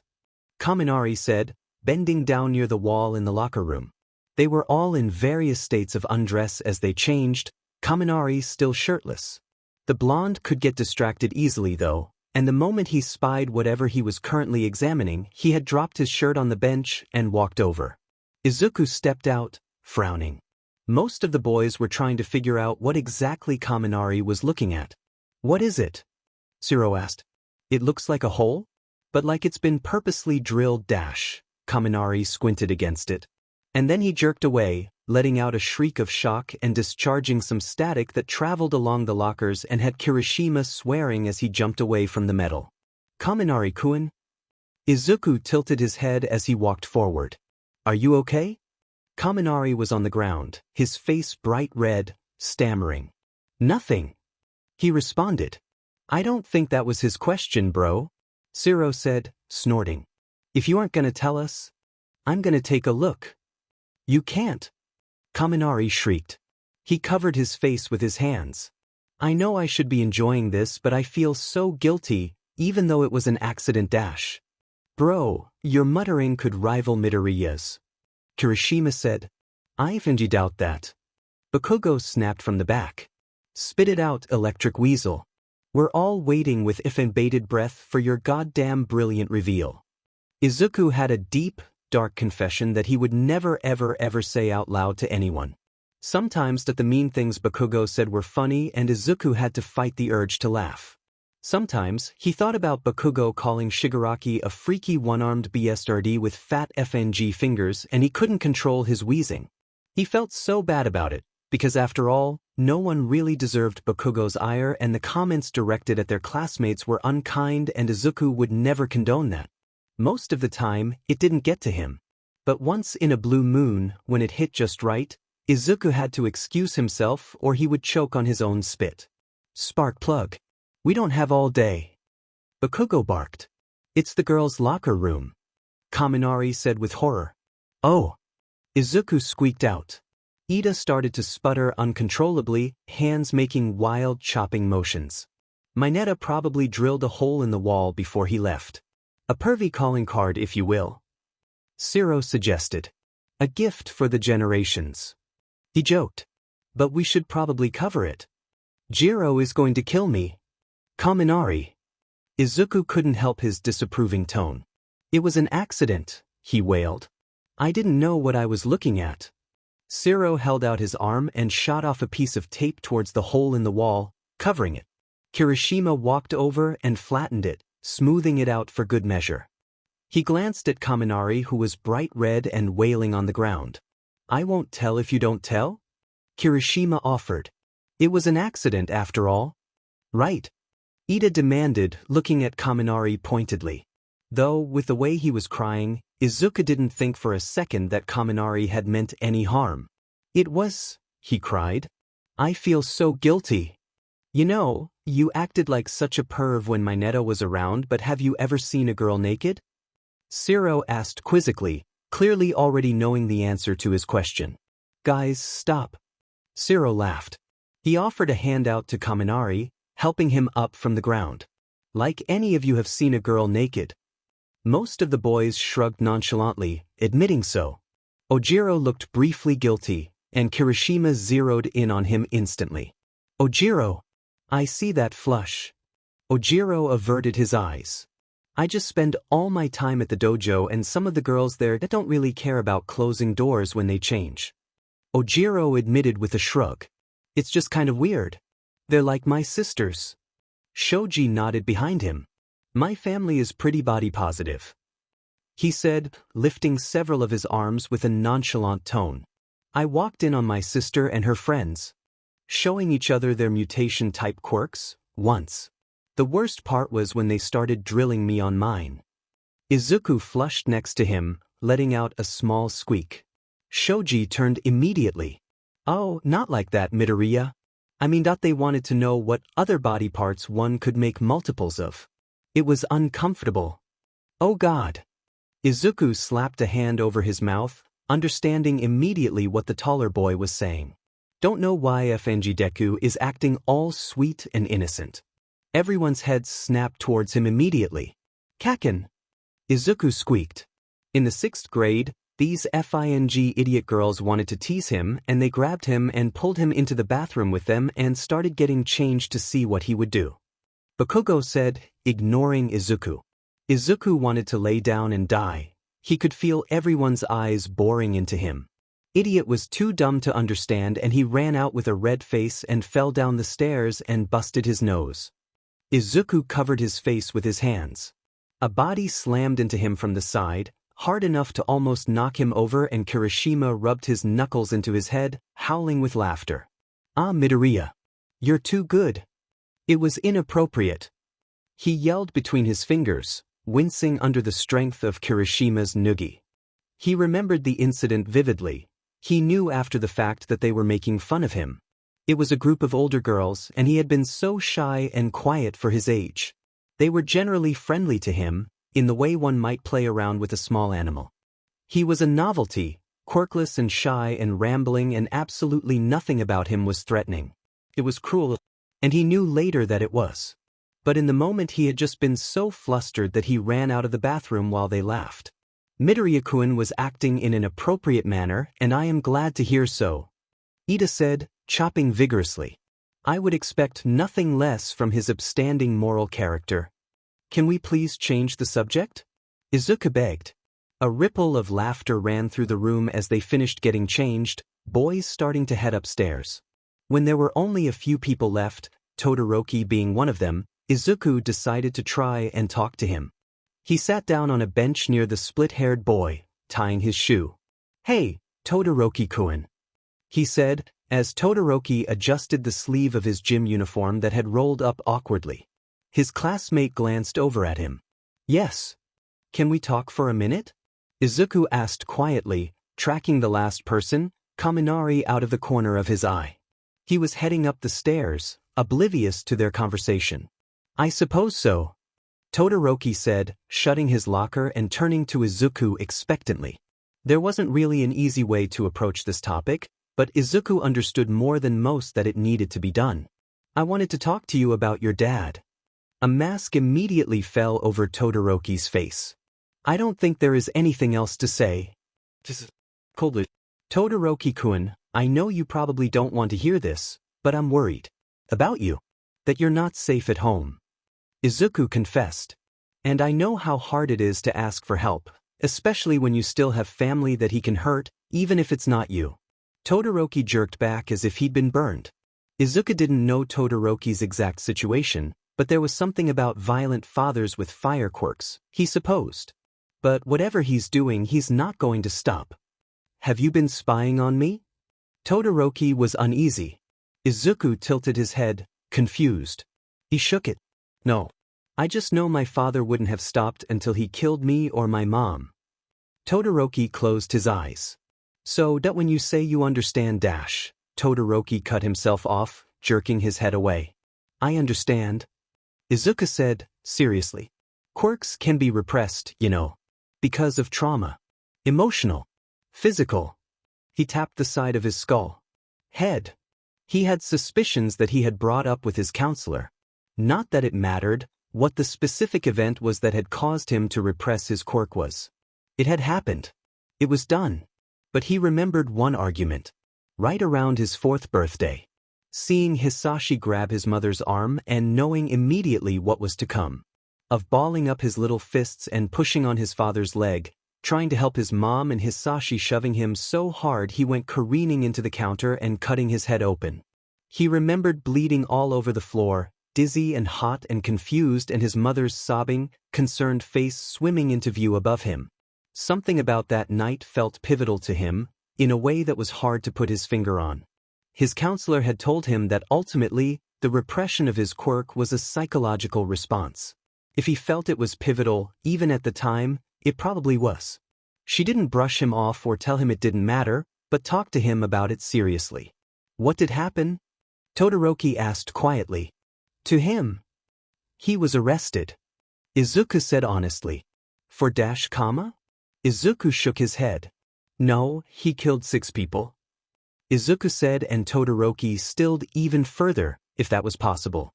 He wasn't a villain really. If that's what you're wondering. He was angry. And a bad person.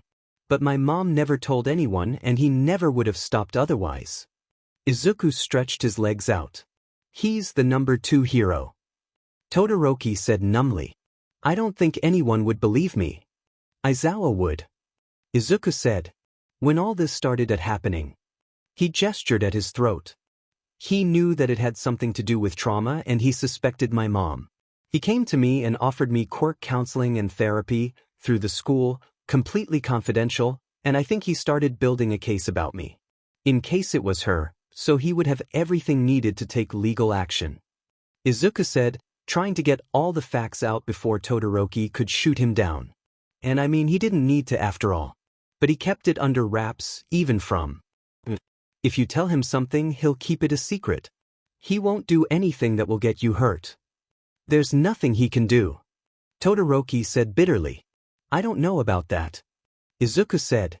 Plus, the school has Principal Nedzu on their side. I think he could take Endeavor any day. Izuku didn't think now was the appropriate time to launch into the explanation of hero matchups he had considered before.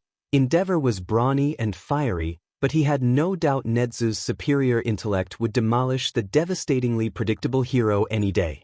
He had never hated Endeavor before learning the truth, but he lacked the same spark that had driven All Might to number 1. Todoroki wavered at the thought, seemingly having forgotten about their high-spec principle. I'm not saying everything will go right away to being alright. But they can help. They can try and protect you. Izuku rubbed his head. You have older siblings, right? Maybe they could help them try and get custody of you. Or get you and your mom financially independent from him. Or they could add extra training for when you don't want to be at home with him dash. Midoriya. Todoroki's voice cut through his rambling. Izuku's head jerked up. Todoroki seemed deep in his own thoughts. I'll think about it, okay? And Izuku believed him.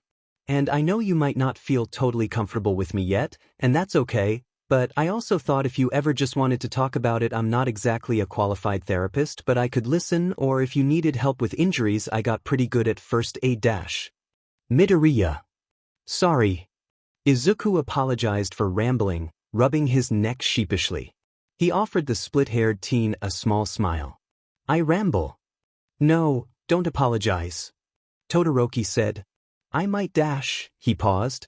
I might take you up on it. Oh. Izuku blinked. Good. He gave him the sunniest smile he could manage. If he wasn't sure it was just the odd lighting in the locker room, he would swear Todoroki was blushing. Even so, the split-haired boy definitely averted his eyes. We should go. Todoroki said, jerking his head towards the door. We're going to be late. Oh yeah,